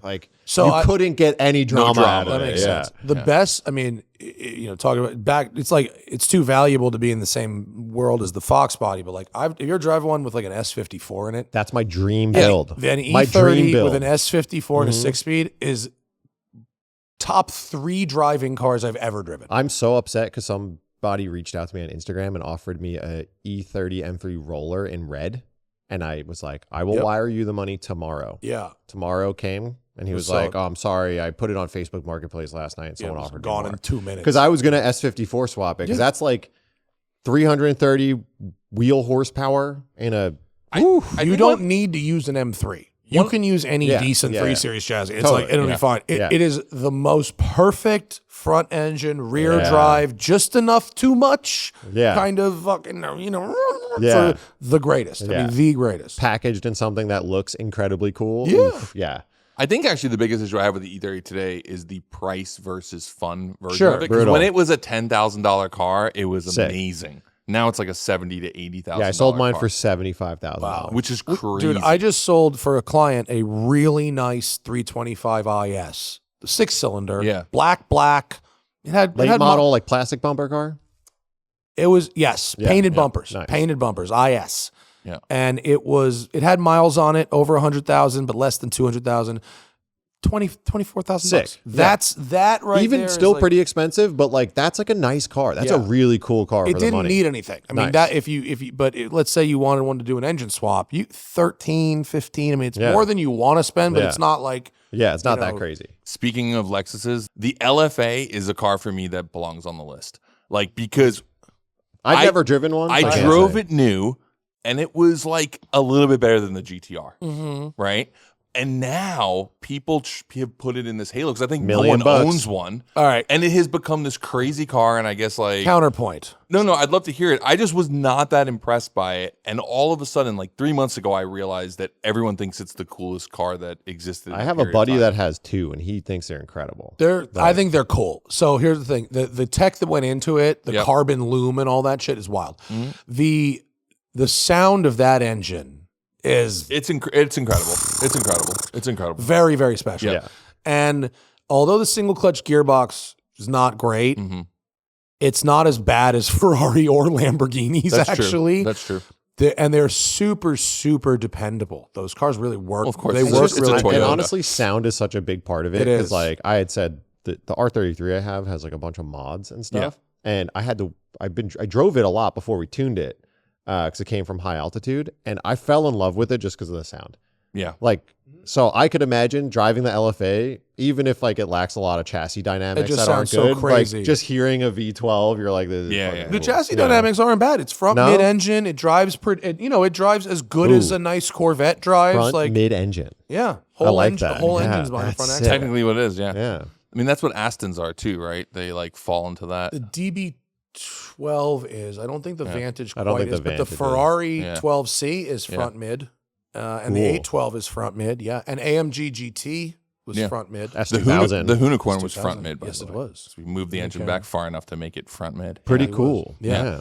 All right, and then lastly, as we mentioned, I don't really have much to say on it other than I grew up absolutely loving the Ford Kazi, and I thought it was one of the coolest cars ever. And then I drove it, and the all-wheel drive actually made it worse. Wait, hold up. Did you get 4? What? Do you get 4? No. I said, look, it's either the Fox body or the whatever. We talked Oh, about okay, the Fox okay. body, Honestly- even though it didn't make it. Honestly, I yet. didn't have. I thought you would pick the E30 M3, so I figured that was going to It get was knocked so out. So I close. walked It out was with so that. close to So, being on my list, but I didn't. Yeah, I got to drive. Ken ordered one, came from Italy, showed up, and I'm like, I get to drive this car. It's like this dream moment, and it was at Hoonigan, and I drove it like 4 blocks. So I was like, I don't want to drive it anymore. Like I didn't want to know how much worse it could get. Yeah. Like I was just Every like block, your opinion of it just gets like worse. like it made the noises. Yeah. But then I'm like looking and like the Altima's passing me. I'm like, okay, it's not fast. It was just kind of clunky. There's nothing the steering worse felt than- disconnected. Like nothing So, about it was that I've great. driven an Audi S2 Quattro short wheelbase, Yeah, Zuckerman's car. Yeah. One of the weirdest, most terrible driving cars you've ever Yeah. seen. It was like he sold it for $450,000 or something, and it Yeah. drove like straight trash. The Quattro was like almost there on the list for me, Yeah. but I think the other ones were worse. Man, I get so bummed thinking about like driving the hero cars for the first time and realizing they suck. Like Before- that's like it's like is like Okay, a so huge buzzkill. I drove an incredibly disappointing Lancia Stratos too. Once. It didn't ruin all Stratoses, but this one was as raced in the Monte Carlo. It was a race car, raced in the Monte Carlo rally. So it was a quick change rear end. So top speed, red line, 5th gear, 78. Love it. Probably a riot. We got to do an episode that's like the opposite of this, which is like cars that look whack but are insanely fun. Like that would be great. I totally Yeah. would do that There's a one million episode. of It's a those, more yeah. positive episode Yeah. than this Yeah. one. So, all right. So this is now the point of the show where we go check on the Patreon list. So this is basically cars that they mentioned that maybe like we've looked over. Should we just thumbs up, thumbs down those real quick? Whatever, yeah, whatever, however we wanna go about it. So just we got IROC Camaro, yeah, that's definitely there. This one, the Bug-Eye STI, No, it's a good car. I think it's a great car. First off, all STIs drive the same, so Yeah. you can't single out the Bug-Eye No, as they're being great. better the or Bug-Eye had a worse. little bit less power, but But that's not like negligible. Yeah, They're it was still a awesome. great car. Yeah, Yeah, why- Since all STIs drive the same, then you can't. 90s MR2. I The never drove rounded one. ones, those are actually quite lovely, Yeah. and you can do a lot with them. I've driven some set up ones. Yeah, no. SN95 Mustang. I think actually they're. If you view it as a hero car, sure, it's disappointing. If you view it as a cheap used car, that you're gonna SN95 buy, is not a hero car. They're not that He bad. also had Fox body and A86 Corolla. I don't put that as a hero car. It's not a hero That car. That lands in the no, same but world it- as like a GTI Yeah, or yeah. like a Yeah. like a Civic. And For like sure. sure, you could have wanted a Civic or that, but it's You not could a argue hero though car. that the IROC Z and the Fox body also are that, but just yeah, American versions. that's true. That is true. I don't know. I think to a particular group of young kids, like because of Initial D and Okay. drifting, the 86 was definitely put on a pedestal. I have driven multiple 86s I have only that were driven set up modified for ones. drift car and set up for Yeah. drift, and they were awesome. Yeah, I think They did not I have disappoint one. at all. I think the they were, 86 is they great. were I think fucking it's great, dude. Was it a black top? Is that the right engine you want, or a silver top? What's the good No, engine? the good engine you want in those are the beams, Yeah. or Oh, the like beams. a 20 valve Right, 4AG right, or like right. a 4AG 4AG, or yeah. something. No, yeah. but within beams- the 4AGE, there's what the black top There's a and the black silver top, top, yeah. and one has the better yeah. head. I don't Yeah. fucking remember, but they rip. yeah, they're fun. Yeah. Dodge Viper. Well, here's the experience. thing. I kind of love the Dodge Viper, it's but I not also a know don't what it need- is. It is exactly the thing that everyone fucking tells. Nobody should be as surprised by a Viper at this Yeah. point. They're exactly what everybody Yeah. says they are. If You an know what, asshole though? was a car, it's a Dodge Viper. I think a Dodge. It's I, great. I have no experience in them, so I can't say. But I always joke that I'm like, oh, a Corvette is not a sports car, and it's not like a supercar. It's a Corvette. Like Yeah. it lives its own world. And I completely disregard Vipers in existence because I don't consider them. Like a I Viper never is consider more a Viper. supercar than Corvette because it's ergonomically worse and Yeah. it's like stupider in all these ways, yeah, right? definitely.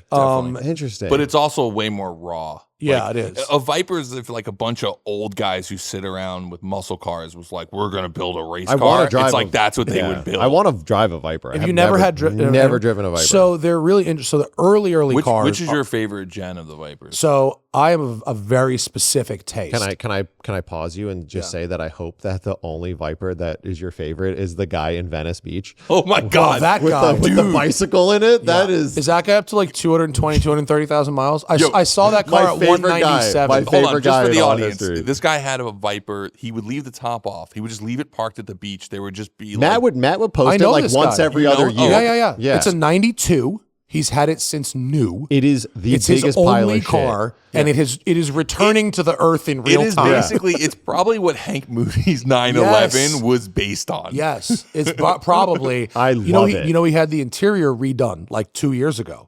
So the needs seat, to. he definitely could called cat skin. It's like Yeah, that yeah, cat skin yeah. interior. But he drives it. It's not like this thing just sits. He drives it daily. Yeah, the headlights are so It's faded that they definitely can't let light out of them. Shocking. He has the softbox edition headlights. yeah. So early cars are raw as shit. No windows, no AC. I mean, and they drive like garbage. They're really bad.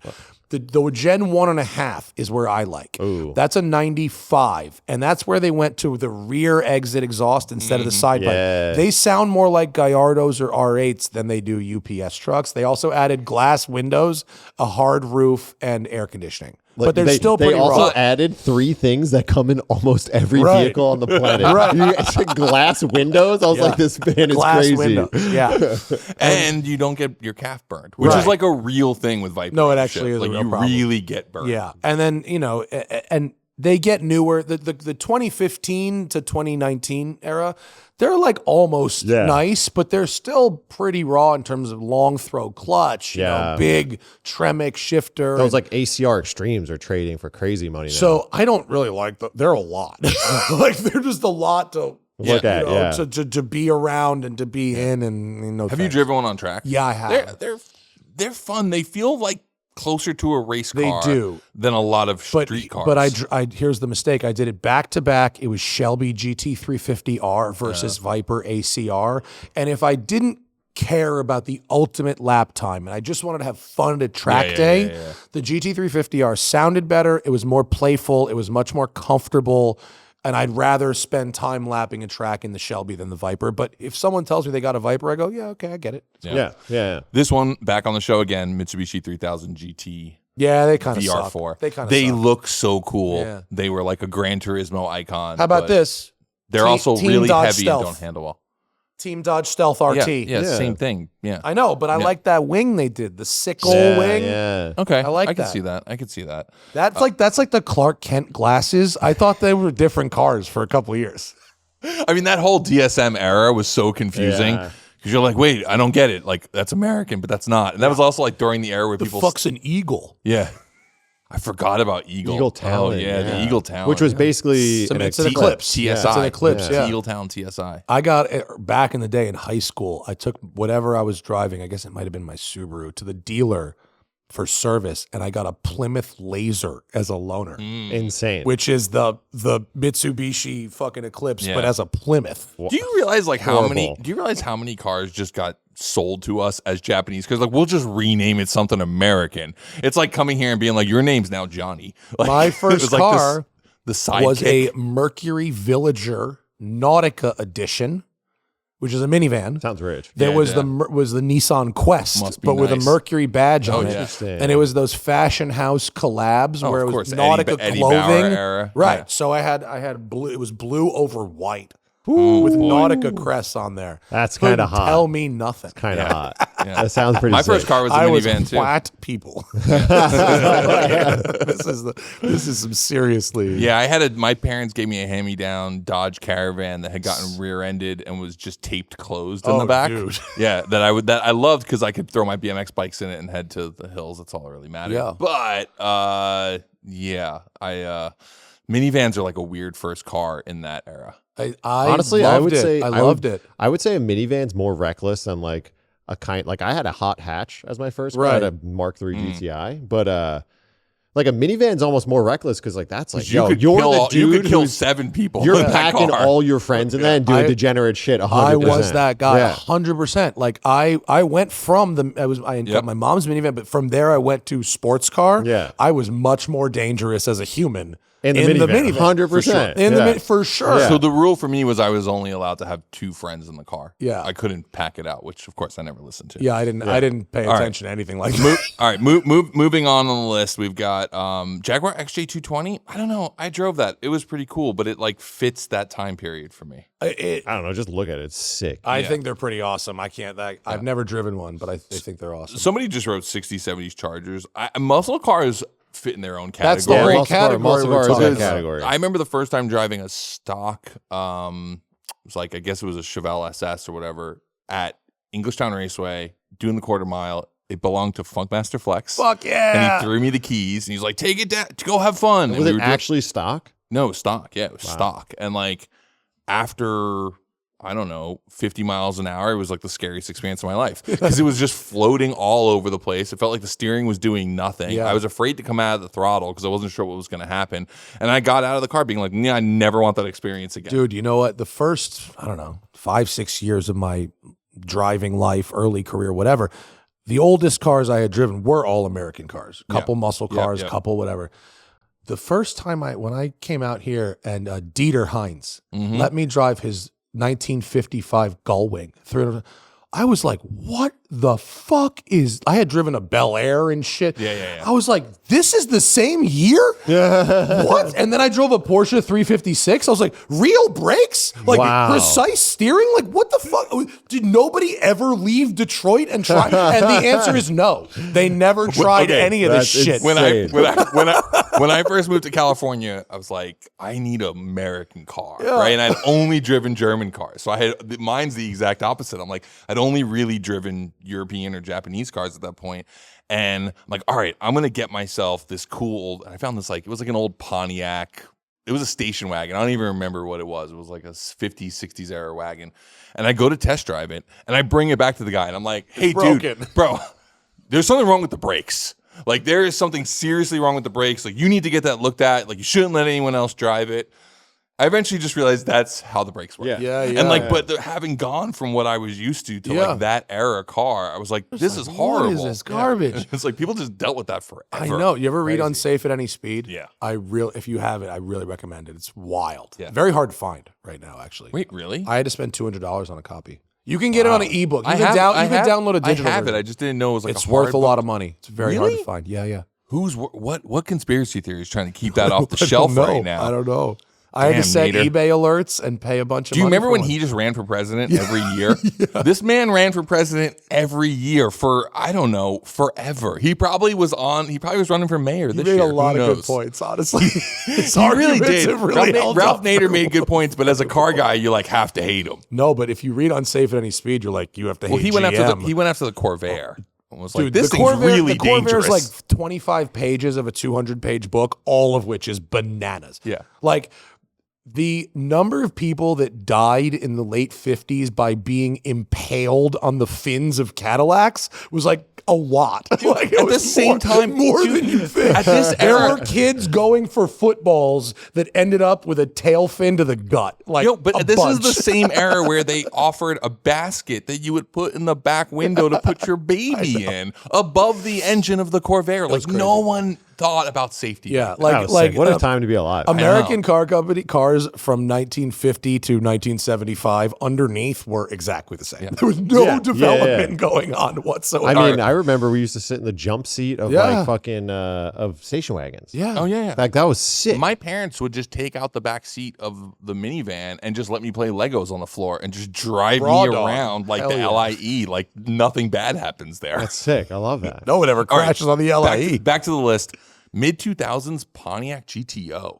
Nobody thought those were that. Oh, yeah, that Who's was never- dreaming of those? I think what, no. What whoa. fucking hero car is that? I think if you thought Holdens were cool because you followed like Australian supercar, that was pretty cool. Subist All right. of sub variants. Okay, that might happen to be a sub I belong to. Reach. I would say You're a and sub in more that than one car, way. That car is as good as it looks. Supra's on this list a lot. A lot of people drop the Supra on here. I'll tell you. I'll say a somebody nice thing threw a about the T- GTO. Talk about the a sub GTO list. was TVR Tuscan. That is on a sub list. the GTO was built better than the F body cars or the Mustangs of that particular time. That's what I mean. Because I it was think, like, Australian and they gave a fuck. I think more. the GTO is as good as it looks. Like Yeah, it's it's like fine. fine, and it looks fine. Like it's all just like it's as whatever as whatever could if be. they just called it the fucking Commodore or the Monaro or whatever the Holden was, and you didn't think of it as a would've GTO, crushed, it would have been like better. yeah. Is that it? That's all you then got? We also have C4 Corvette. C4 sucks. They do suck, except they almost universally drive better than they look.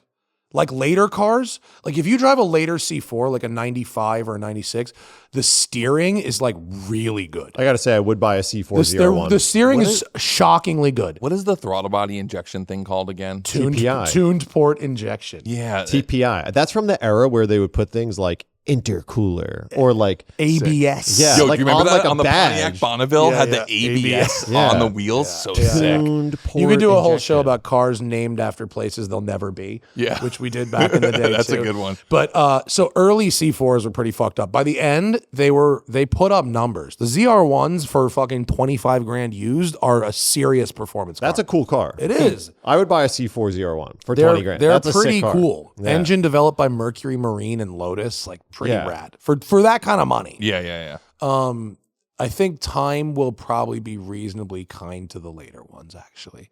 But I drove a Callaway twin turbo, like an 87 C4. Yeah. It made 475 horsepower and 600 pounds of torque at 5,100 RPM. The red line was 5,300. It was like a diesel. It was the weirdest. Doug Nash 4+3. Oh, yeah. It was like driving a semi truck. It was so That's odd. sick. I want to do a whole story on Callaway because I think it's pretty incredible. Have you met Pete? No. He's all right. It's Yeah, like Pete's just, a good just the time. wealth of what they've worked on was just great. So Yeah. all right, so we're moving into the next round, which is Hurry where the we fuck up, let's basically go. break this list in. We've got coming from your list was DeLorean. the DeLorean. Your list, NSX. my list. Did we ever decide? We didn't on that? vote. Oh yeah. So what was it? So wait, Kazi, E30 M3, and R35. and the R35. Can't say. I think the R35. I think the R35 is loser shit. What do you mean? Like I think that moves on to the most disappointing because Oh yeah. it's just it's the car that is for chasing numbers at the expense of feel, and that is loser. I will say full I numb. agree. Having not driven a stock R35, I have never heard a good review. Yeah. I've never heard of anyone be like, but they're it sick. has a massive fan base. There's a massive fan base around the car. Is it just drag racers who are into it? Like Certainly Mac and all those guys? runway guys are into it. They love some, that. Some track 200 mile an rats are hour, really kinda into it. Big horsepower. If you really care about your lap time, like you could be into it. Doesn't seem like a car I would want to drive on track. I know you drove a race prepped one. But that was It doesn't cool. do it for me Yeah. on track. I don't really care. I Yeah. don't find it inspiring, really. Yeah. So that would be Okay, my vote. that works. Okay, so now are there two others, either from one of our lists that we feel like we want to put forward, or from the Patreon list that we would go there? So, like for example, your SL, like does like the SLR move forward? Does the we keep bringing up the Supra? Does that move forward? Does Yeah, I would. Yeah. what's our list of 5? We got the 3. You got any other 2? I mean, you could put a Mark IV Supra in there, but I think all 90s JDM As a cars whole are group. boring. that's when you get We're into so boring. categories. But the GTR doesn't fit in there. So you North What America. do you mean? No, North All right, how about America this? only, I would yeah. also advance Well, do you the think the E30. GTR fits in that boring category? My No. GTR makes 600 horsepower and rules. But stock, I've driven. I've driven a GTRs, stock one. They're pretty nice. whatever. They're not pleasant. But they're not like amazing. No, but they're yeah. pleasant. Yeah. I think the E30 deserves to move on. E30 M3 as well. Okay. Yeah. All right. Because That's a there's good not. one. It's, No, no, it's I sort of agree. beyond hope once, It's unless also- you change the entire engine. I Yeah. think right now too, it's peak hero. Like Yeah. it's a peak hero car. Yeah. Look Yeah, at they're the like prices. $100,000 Yeah. and like not interesting. to Mine, drive. yeah, I sold it for 75. It had like 150,000 miles on That's it. wild. Yeah, like it was not a low mileage cream puff. It was nice, but it was It doesn't like look or drive like that type of money at yeah. all. Yeah. That's like, I mean, I have that gripe with 911s. I was just talking to a Yeah. buddy about like McLarens this morning, and you're like, you could buy a McLaren like a 675 LT for $225,000, and that thing looks like a fucking video game. Like, Yeah. It looks like a hypercar. Or you can buy a GT3 that looks like a $50,000 car for $400,000. Yeah. You're like, it's kind of a crazy. Yeah. Yeah. Well, like- air-cooled 911s is the best 250 grand you could spend on a $125,000 driving experience. Yeah. You know, it's $125,000 for a great I would say great one. $50,000. Well, I used to love your thing about E36 M3s. They're all worth $8,000. $8,000 $8,000 driving experience. It's my favorite People thing. yell that at me out of car windows. By the way, it's by the way- my favorite take because I always was like, certain cars like do not meet the expectation. Like you Yeah. could be like, you know, your Spider RS and stuff like drives like it's worth every penny. Yeah. The 360 drives like it's worth $80,000. Like Yeah. it's so fun. E36 M3, $8,000. Yeah, the best one. He says it so much very best that I one. thought he was the one that came up with it. And I said that, and he's like, no, I got to give that. I Yeah, gotta give no, this I back. said that a long time because I drove the best one. I drove the BMW's museum kept and Competition. prepped, lightweight. It had 915 miles on it, and it felt like a car you'd find on Craigslist. Like, fully. The headliner was fucking saggy. Oh, no. It smelled like, fucking crayons. Like the door card fell out a little bit. The brakes were mushy. When I was like, this sucks, dude. Yeah, This yeah. is When I lame. was at the Audi Museum, they let me drive a car, and the headliner was sagging, and I was like, happens Wow. to the Yeah. best of us. It's like, yeah, good. Yeah. All right, so you got your 5. No, we have 4. Oh shit! We need to add one to it. What did something almost make the cut? Was for there you? anything from the list of that anyone else brought up? No. I'll bring back the SLR I think for me, SLR or Super are 2 ones that could because go. that was $450,000 new, depreciated down to about $250 for 5 or 7 years, and is now back to above where MSRP. I forgot that car existed. Yeah, it's when a you forgettable car. When you said the word Mercedes McLaren, I was like, oh, right. I forgot. That was like a big deal when it came It out. was. Yeah. It was. And it You know what I- stinks. You know what I want to point out? Elephant in the room. Nobody put like air-cooled 911s on the list. I thought you would, because I know you have a feeling about early 911s. Even the shitty ones are kind of fun to drive. Yeah, no, They're think not worth the money, but they're like not bad.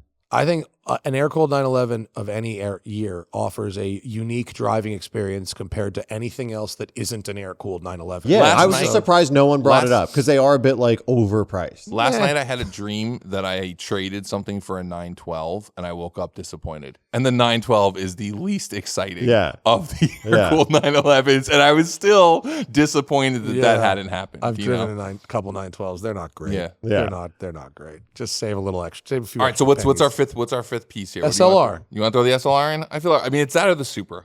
Yeah, I don't know. I haven't driven an SLR, so I can't comment. But I have driven many Supras.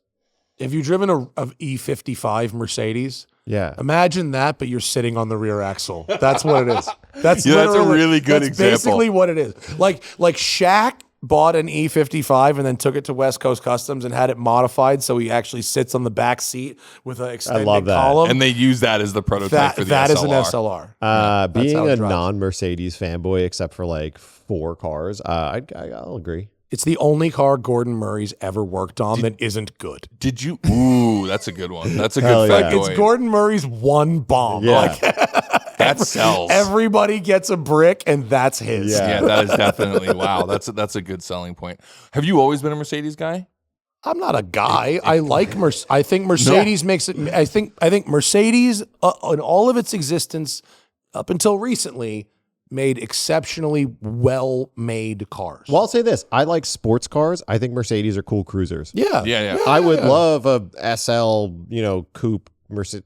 I had a 129. Whatever. It was cool Nice, for yeah. daily. Yeah, it was all right. Yeah, I feel like my penchant for like, really appreciating accepting Mercedes in my life comes with lower back pain. Like as I get older, I'm like, oh, that looks really good. I never noticed that before. I mean, the other day I was just shopping 123s, which is just insane. I mean, if you're talking about lower back pain, sidebar, old guys, you need to have the seat rebuilt because it'll be like this because they get a little sloppy. Every car my grandfather ever owned, he would rip out whatever interior was in it Yeah. and just stick in Recaros. Yeah. Which like smart guy. which is cool. Who's your grandpa? Which is cool on certain era cars. Yeah. But he would do it to like a LaSalle. Like he did not care. He was like, I just want to be comfortable. He would go from like a I bench don't care. to like, He's like, I- DT. Yeah, he would do that, and he would stick a good radio in, and my dad would just be like, grandfather's so trashy." yeah. I like That that, though. rules. Yeah, Different. because like I don't drive my GTI that often because the seat hurts my back. Yeah. By the way, I my replace seats in cars a lot. Yeah, I do it a lot. my grandfather's the reason I'm into cars. Real quick. Yeah, he had an E-Type. Rags to riches story, and he spent all of his money on cars, didn't pay any of his taxes, and then the IRS took all his cars. That's pretty much the story. Nice. Hell yeah. What a G. Something like that. Yeah, Italians. He had an That's how E-Type. they- That's all I remember. That's how about they him. ride. Fucking Yeah. live hard, crash out. Yeah, Like, pretty whatever. much. He only had money for 10 They don't know what they don't know. He only had money for 10 years of his life. So he was poor his whole life, and then he made money for 10 years, and when he was gone, he left none of it. Like he was just like, I'm gonna use That's all good, though. of this. That's good. That's Yeah. I mean that's economically efficient. Yeah. Not if Keeps not it going. Yeah. Keeps the wheels greased. Yeah. That's why I don't have kids. Yeah. Burn right through it, baby. Hell yeah. Let's go. Yeah, exactly. Just use We got it a all trust fund for the cats, Yeah. and we're good. up. All right. All right. So we're moving forward. We got our 5 cars. Take a little quick break. Come back and rank them. Okay. Heatwave just created my favorite sunglasses of all time, the Easy Rider Photochromic. Maybe it's because I'm getting older, but I've learned to really value what yellow lenses can do for your vision when you're driving at night in your 40s. And look, I get it. Yellow lenses, they can be a little dorky unless you're cosplaying as the operator from Sicario. But with these, they actually transition to look like regular shades in the sunlight, letting you stealthily blend right in. So anyway, thanks Heatwave for making these for me. I guess they actually made them for everybody. Go find yours at heatwavevisual.com. Face it, there's only 3 kinds of us. Those that torque nothing, those that torque everything, and there's those that use torque wrenches as breaker bars. Wera's new tool has 2 out of 3 covered. Their new torque lock feature is a switch that disengages the mechanism on their torque wrenches so you can kind of use it as it was intended, as a breaker bar. Okay, I don't exactly belong to the third camp, but I've dabbled. I've committed the ultimate no-no, cracked a lug free with a torque wrench, but I swear that life is behind me now that I've got a torque lock torque wrench from Wera. Go get yourself one. WeraTools.com. If you haven't noticed, quiet wealth is in, flash is out. And the folks at KW understand. They now offer the classic line. Think the KW suspension you've learned to love and trust, but now in all black. The perfect subtle flex. Plus, if you're trying to fly under the radar with, say, your future in-laws, you could pass these off as OEM. Because after all, you are an adult, right? Anyway, find them and plenty other applications at kwsuspensions.com. Let's start by ranking them. I think we'll start with 5th place because it's just more exciting that way. For me. DeLorean's we in need 5th to, place. We need to relist the cars. DeLorean, E30 M3, SLR McLaren, NSX, and R35 GTR. R35 GTR. I'm putting bottom of the list means it's like not as bad. Yeah. 5th I'm place going means... I'm going DeLorean in last place because no one expected it to be that good. Sure, expectations are I pretty don't- low. Do you? But that's because you grew up after the expectations. I feel like when I was a kid, someone handed me that car and they said, "This is a Ferrari / Right. Lamborghini competitor, and it's made by the Irish." Right. If for our Yeah, and audience- then if you had like more than 2 brain cells bouncing around, you were like, that's not good. So you like, I didn't clearly expect shit. didn't as a kid because I'm like, but the doors do this. Yeah. for the over 50 audience, the DeLorean will be more disappointing than for the younger than 30 audience, Yeah. for sure. Yeah.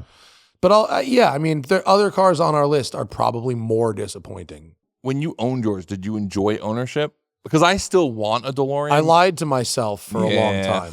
I liked a couple things about it, but I mostly lied to myself. I About like that for you. Yeah. Yeah. No, I like that appreciate you're honest to yourself. Yeah. Yeah. Why not be honest? Yeah. Like, but I made have money. to be. I made money on it. Like, not that was the point, but I actually, No. I'm like the only person to ever make money on a DeLorean. I think it's really important if you like cars to also be honest that the car you like isn't the best. Like I Sure. really like Audis. I know they're not that great, Yeah. but I really like them. I don't know why I like them, but that's just what I'm into. Sure, and it's You a know. fucking journey or whatever, right? Yeah. Move on, like fucking, Yeah. Yeah. buy, sell. Yeah. The I problem don't is ever what you sell, never but want to whatever. do is publicly, if you're a figure, publicly say I'm going to keep this forever, because Yeah. then they keep giving you shit if Yeah. you sell it or blah blah Mm-hmm. blah. Like, nah, Yeah. I'm going to keep this car until one day after I'm bored of it, and then it will be on fucking Bring a Trailer. Yeah, 100%. Yeah. Yeah. That could be I tomorrow probably or it live could in be a- in 10 I live in a years. different world than the two you guys do. I mean, I've owned that 911 now for almost 20 years. I get it. I had my C5 Corvette for 18 years. Yeah. Like, I get it, but I just am not going to. If I keep the car for 18 years, I keep it for 18 years, but I'm not going to like publicly commit to it. Yeah. I didn't publicly commit to it. I said, if I ever sell this, check on me because like I probably needed the money for something. Well, you shouldn't say that shit. Yeah, no, I probably would need the money for something. Have you seen He'll me? never sell stuff. Yeah, if life is good, I won't sell. Because it. like Fine. my thing is, if I don't use stuff, I sell it. Me too. Scotto will go. I mean, shit. The last time you drove that 360 was probably when we did that episode. Yeah, because I lost the key for 3 Yeah. months. But I'm just saying, like I you're mean, I like did move it the you're other more day, but- you're more collector mentality than like user. I'm like, Yeah. if I don't use it, I just fucking I get don't. rid of it. If I don't drive a car for 3 or 4 months, it's got to go. Yeah. I just own too many cars. I own enough cars to almost drive a car every day of the month. So it's like Jesus. even when I try to drive my cars a Yeah, lot, that's too many. there's always a problem. So it's like I was driving the RS2 the other day, and then I was like, oh shit, there's an issue. Or then I'm like, yeah, oh, it's I a need to whole drive reason to this. not have that many Over cars. 10, 11 cars, you need Yeah. a guy Yeah. at least. Yeah, you need a full time staff, employee yeah. to get your cars running. I know a like, guy keep who's them got a running. place that can help you with this. But no, between my wife and I, we have 8, and that is the hard max. Oh, really? It's honestly we like cannot- too much. We yeah. can't. It is. I'm not complaining, but it is actually work to drive all the cars. Yeah, when you have I do the same shit, and the problem is you need like a logistics coordinator. Yeah. At that I point. have a staff. I Because- have a yeah. See, because I'm like with my dealership, I can't wait to hire a mechanic Yeah. because then there's just like little bullshit on my cars that Yeah. I'm like, I've needed to change the front tires on my car just because like sizing wasn't correct forever, but I just never have like an hour to sit at the shop Mm-hmm. Yeah. and swap tires. Like, Hence the tire's still on my Yeah. Ferrari. Right. All right, So, let's okay. get into ranking this Oh, list. So you think the DeLorean's at the bottom? All right.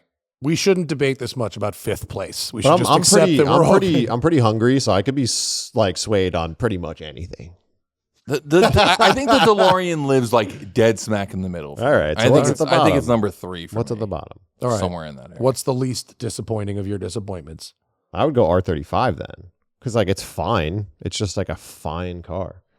I think it's that could be in the middle for me because it does the thing no one ever said this is the most engaging car ever. They said this It is the does what it this is the does. Nürburgring assaulting. when it was coming car. out though, it was put up against the 911.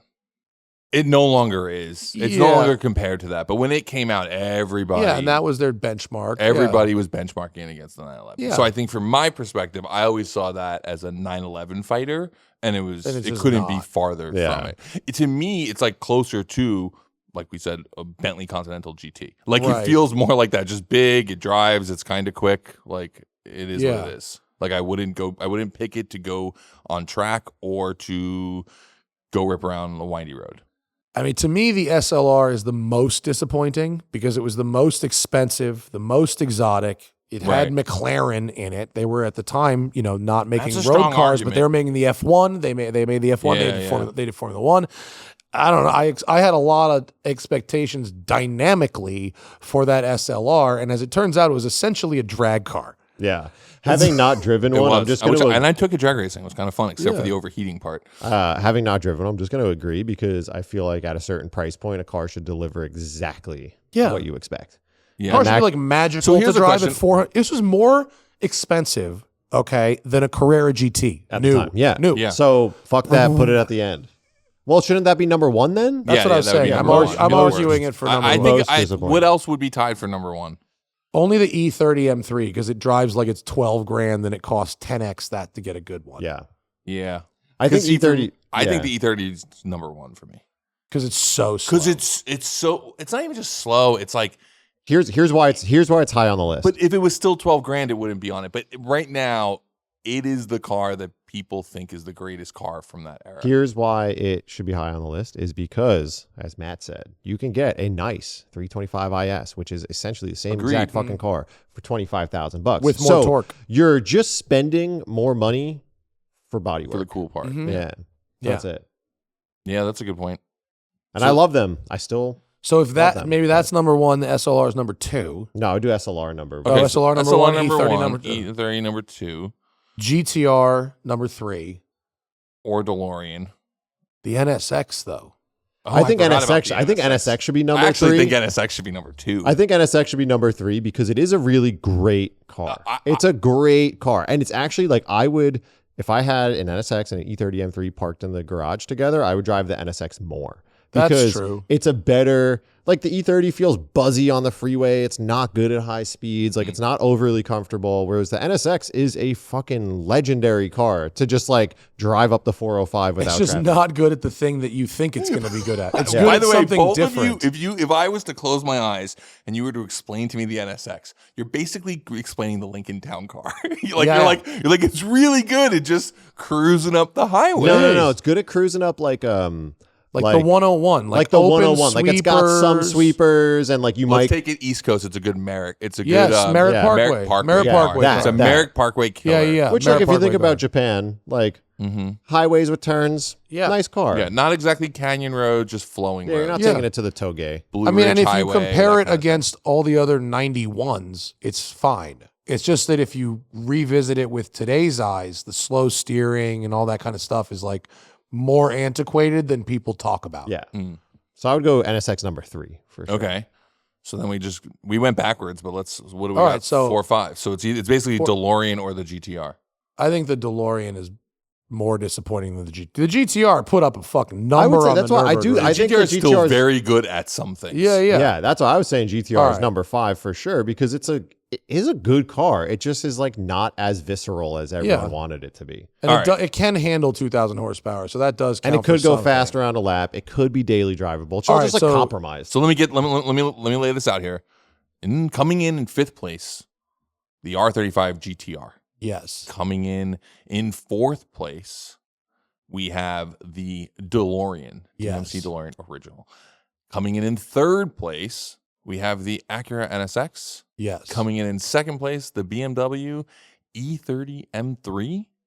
And coming in number 1, the Mercedes McLaren collaboration, the SLR. The only car Sounds Gordon pretty good. Murray's ever built that he I'm didn't okay with like. that. Yeah. I'm okay with that. There's a world where I could almost flip the whole thing on its head and say, like, DeLorean maybe belongs in number 1, but I think that's my age group. Nah, I mean, the Sure. only way you could really continue to argue this is if we had all the cars here to drive them and like really come to a conclusion. Yeah. But like, just based on sitting around a table. Yeah. it Trying to sounds pretty remember good. stuff that we drove 10 plus years Yeah. ago. Yeah. When was the it's last time you drove an SLR? I mean, I haven't driven one since 2008. Probably 10 years. Yeah, Yeah. probably 10 years. But it was shitty then. Yeah, no, it was. It hasn't gotten better. Yeah, you've driven more Yeah. cars that were better. have By have the way- 5-speed automatic Mercedes. By the way- a gearbox has gotten better since So then.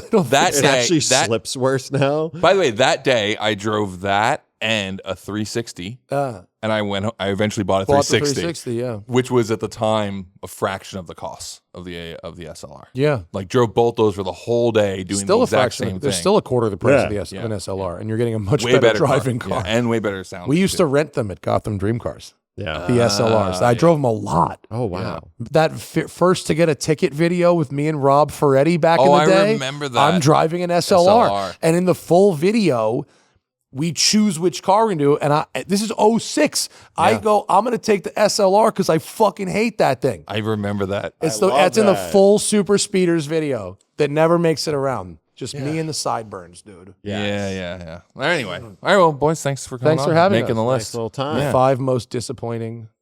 Yeah, I don't know. Hero Disappointing, most overhyped. Overhyped is It's because just none an of them. overhype. And by the way, in 5 years from now, we could do this exact same show, and I think only a few cars would show up on it because they're just. I think the perspective always continues to change. That's why I'm happy you brought the SLR out because I forgot about. I didn't even think about that. I completely forgot about it. Like E30 M3, I feel like is in the conversation. People are talking about it right now because it's a peak car. It's probably on more T-shirts for sale right now at Zoomies than other than Skylines. You know, so. Frank Ocean and Exactly. Travis Scott Right. It's are become fucking with them. culturally Right. really, really cool. Yeah, didn't someone just like give what's his name? Oh yeah, DJ Khaled was yeah, it? Yeah. he just got one I or think something. Jay-Z Yeah, redid his original, or something like that. Yeah. Here, just to throw out one at the end, the contextual conversation of driving a car at the launch versus later. Yeah. The current Supra, the Mark V Supra, I went to the launch. It was at Summit Point. I was like, this thing's pretty cool. Yeah. It's nice, not bad. Yeah, it's goes, stops, and turns okay. Yeah. 2 months later, Road and Track Performance Car of the Year, 12-car comparison test, heinous. Really? It was heinous when you drove it back to back with a bunch of other stuff. The Interesting. back-to-back it was thing completely uncompetitive. I was Interesting. I was never like a big Corvette guy, and then I got to drive a Z06, a C6 Z06 back to back with a bunch of different 911s, and I was like, this thing's really good. You know, I was gonna say like you said talking about cars that you drive for launch versus like having for a bit. Yeah. I think the C8 Corvette lived that for me. Like when I drove it, I was like, meh, whatever, it's fine. And then we had one at Hoonigan, so I got to like drive it often and keep it for a couple of days. And I was like, wow, I really like great this. car. Like, Yeah, it's a great awesome. car. Dude. I don't love it. Like it's not a car I would buy, but I'm like, I find it's it's definitely great. a car I'd recommend though. Yeah. If someone was like, I want to So- buy a car for under 100 grand, that's a lot of fun, and I can also like drive to the movie theaters, like that's a cool. Yeah. Last year, Performance Car of the Year, we had the Mustang GTD and the ZR1. How is that thing? Insane. Same as the Supra. By itself, it's crazy. Compared to a ZR1, garbage. Yeah. Oh, interesting. Yeah. I mean, Well, the really, ZR1 is like embarrassingly ZR1 is a fucking weapon. It is a ZR1 weapon. is one of the nuttiest cars And ever built. And the GTD feels heavy. Yeah. The ZR1 is like a McLaren 750 with better rear traction, which one might argue is worse, but like it's fucking I got to drive the ZR1 at Coda.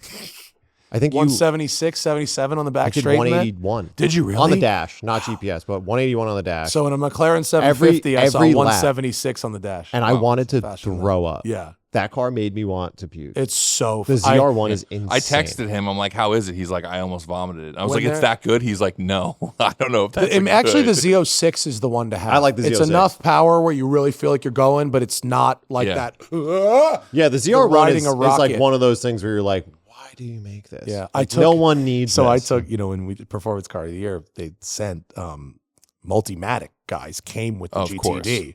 And they were, kind of like bumming out. Their boss was down on them, whatever. And I go, have you guys been in a ZR1? They go, no. I go, get in. And these guys, I hit, and they both did one of these, where they press their hands, and they're like, fuck me. And I go, yeah, dude. But also, let's think about that, right? Mustang Yeah. versus Camaro, not Mustang versus Yeah. Corvette. no. They did. You know? they've So it's done, like- Yeah. They've You know done what I as mean? good a Like- job as they could do, Yeah. given starting with a Mustang. Yeah. It's not like It's not their to bring the fault. Ford Yeah. GT out for that. Yeah, but it's just like you need. If you had a day with a GTD and a racetrack, you'd go, "This is awesome, A blast. This is a blast, Yeah. it's amazing." Yeah. But if you have it with both of those cars, you go, yeah, not so much. Yeah, I got to say, I made the mistake because I drove it at the ZR1 at Coda, and I did not practice on the sim. So it was like, so you're also learning the track. I was learning the it's track too in much a car that is entirely too much. Yeah. Too much car. Yeah, like that. If you're gonna drive a car that fast, you have to know the track like the back of your hand. Yeah, I could take yeah. that thing to Buttonwillow or Streets or something like that, Laguna, and pound some laps in it. But like, it's too fast to fuck around. Yeah, it is. Like you can't fuck around. Yeah, All right, so producer Nick asked me this question before you guys got here. Is there a hero car for yourself that is so heroic, so just like goated that you actually don't want to drive it because you know it's going to be trash? no.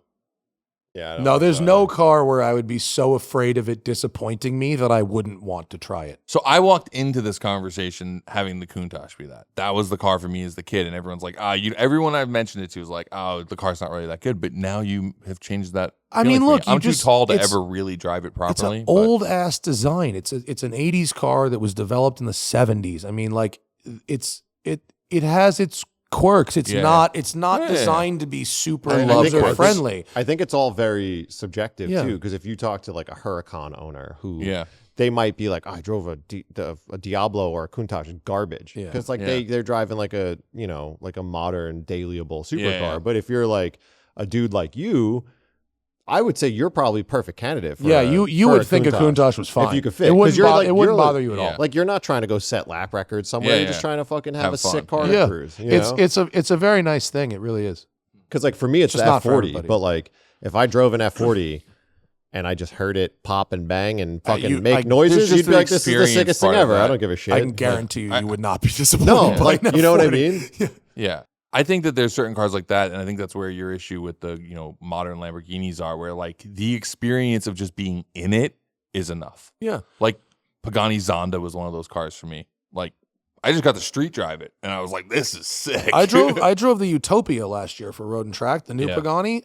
Dynamically, it really isn't all that. Yeah. It's just about it redlines at 6,200 RPM for fucking No. three. It does. It's the AMG twin turbo 12. It's got no redline, bunch of torque. That was my problem with the Lotuses. Yeah. Evora and the whatever. The This hell is other one that, was. but You like but the worse. Speedo moves faster than the tack. It does, you yeah, it know? does. And it's like. Something to sports car that revs to 6,200 It does, RPM. yeah. Like, get me out Yeah. of this The thing. Pagani's it's a steampunk thing. Yeah. It's just yeah. about being in this weird, Yeah. submarine-y thing. All right. Well, boys, Thanks, for buddy. coming on. That's Nicely it. done. Nicely done. Shit I'll on have you some back. cars. Yeah. See you soon. Bye.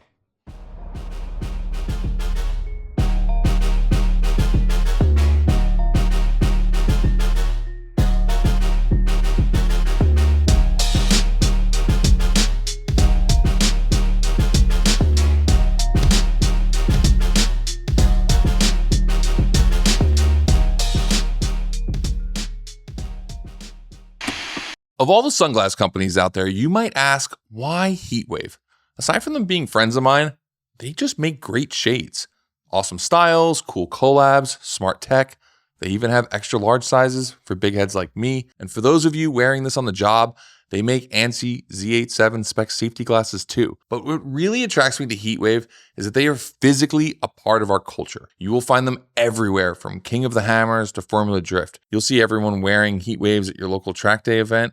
Damn, you might even turn laps with the co-founder Justin, because they're one of us. So, one more reason to choose Heatwave Visual to fix your face. I'm a tool dork. My obsession might even dwarf my addiction to cars. I love collecting unique and specialty tools, which is how I initially fell in love with Wera. First off, they just make aesthetically pleasing tools. They feel good in your hand, they have a great finish, their sizes are universally color-coded, and they are super strong. In 2 decades, I've never broken a tool from Wera. I wish I could say the same about my other tools. But the thing I like the most about Wera is that they create clever solutions for your wrenching woes, because you need over-engineered tools to work on today's over-engineered cars. So if you're ready to step up your tool game, whether it's the Zyklop ratchet or the Joker wrenches, find them at weratools.com. All anyone wants to talk about nowadays is how great 90s car culture was. But what everyone forgets is how bad our slammed cars rode on crappy lowering springs. At the time, that's all my wallet could muster. But when I finally did step up and get some proper coilovers, I went for KWs and never looked back. I've been running their stuff for over 2 decades now, in everything from my 911 to my RS2. I even have a custom set in my Land Rover Discovery. And yes, that bloody thing does finally run. Anyway, because of my long history with them, I am very excited to announce KW as the newest partner in this whole podcast syndicate thing I'm building. Anyway, check them out, kwsuspensions.com.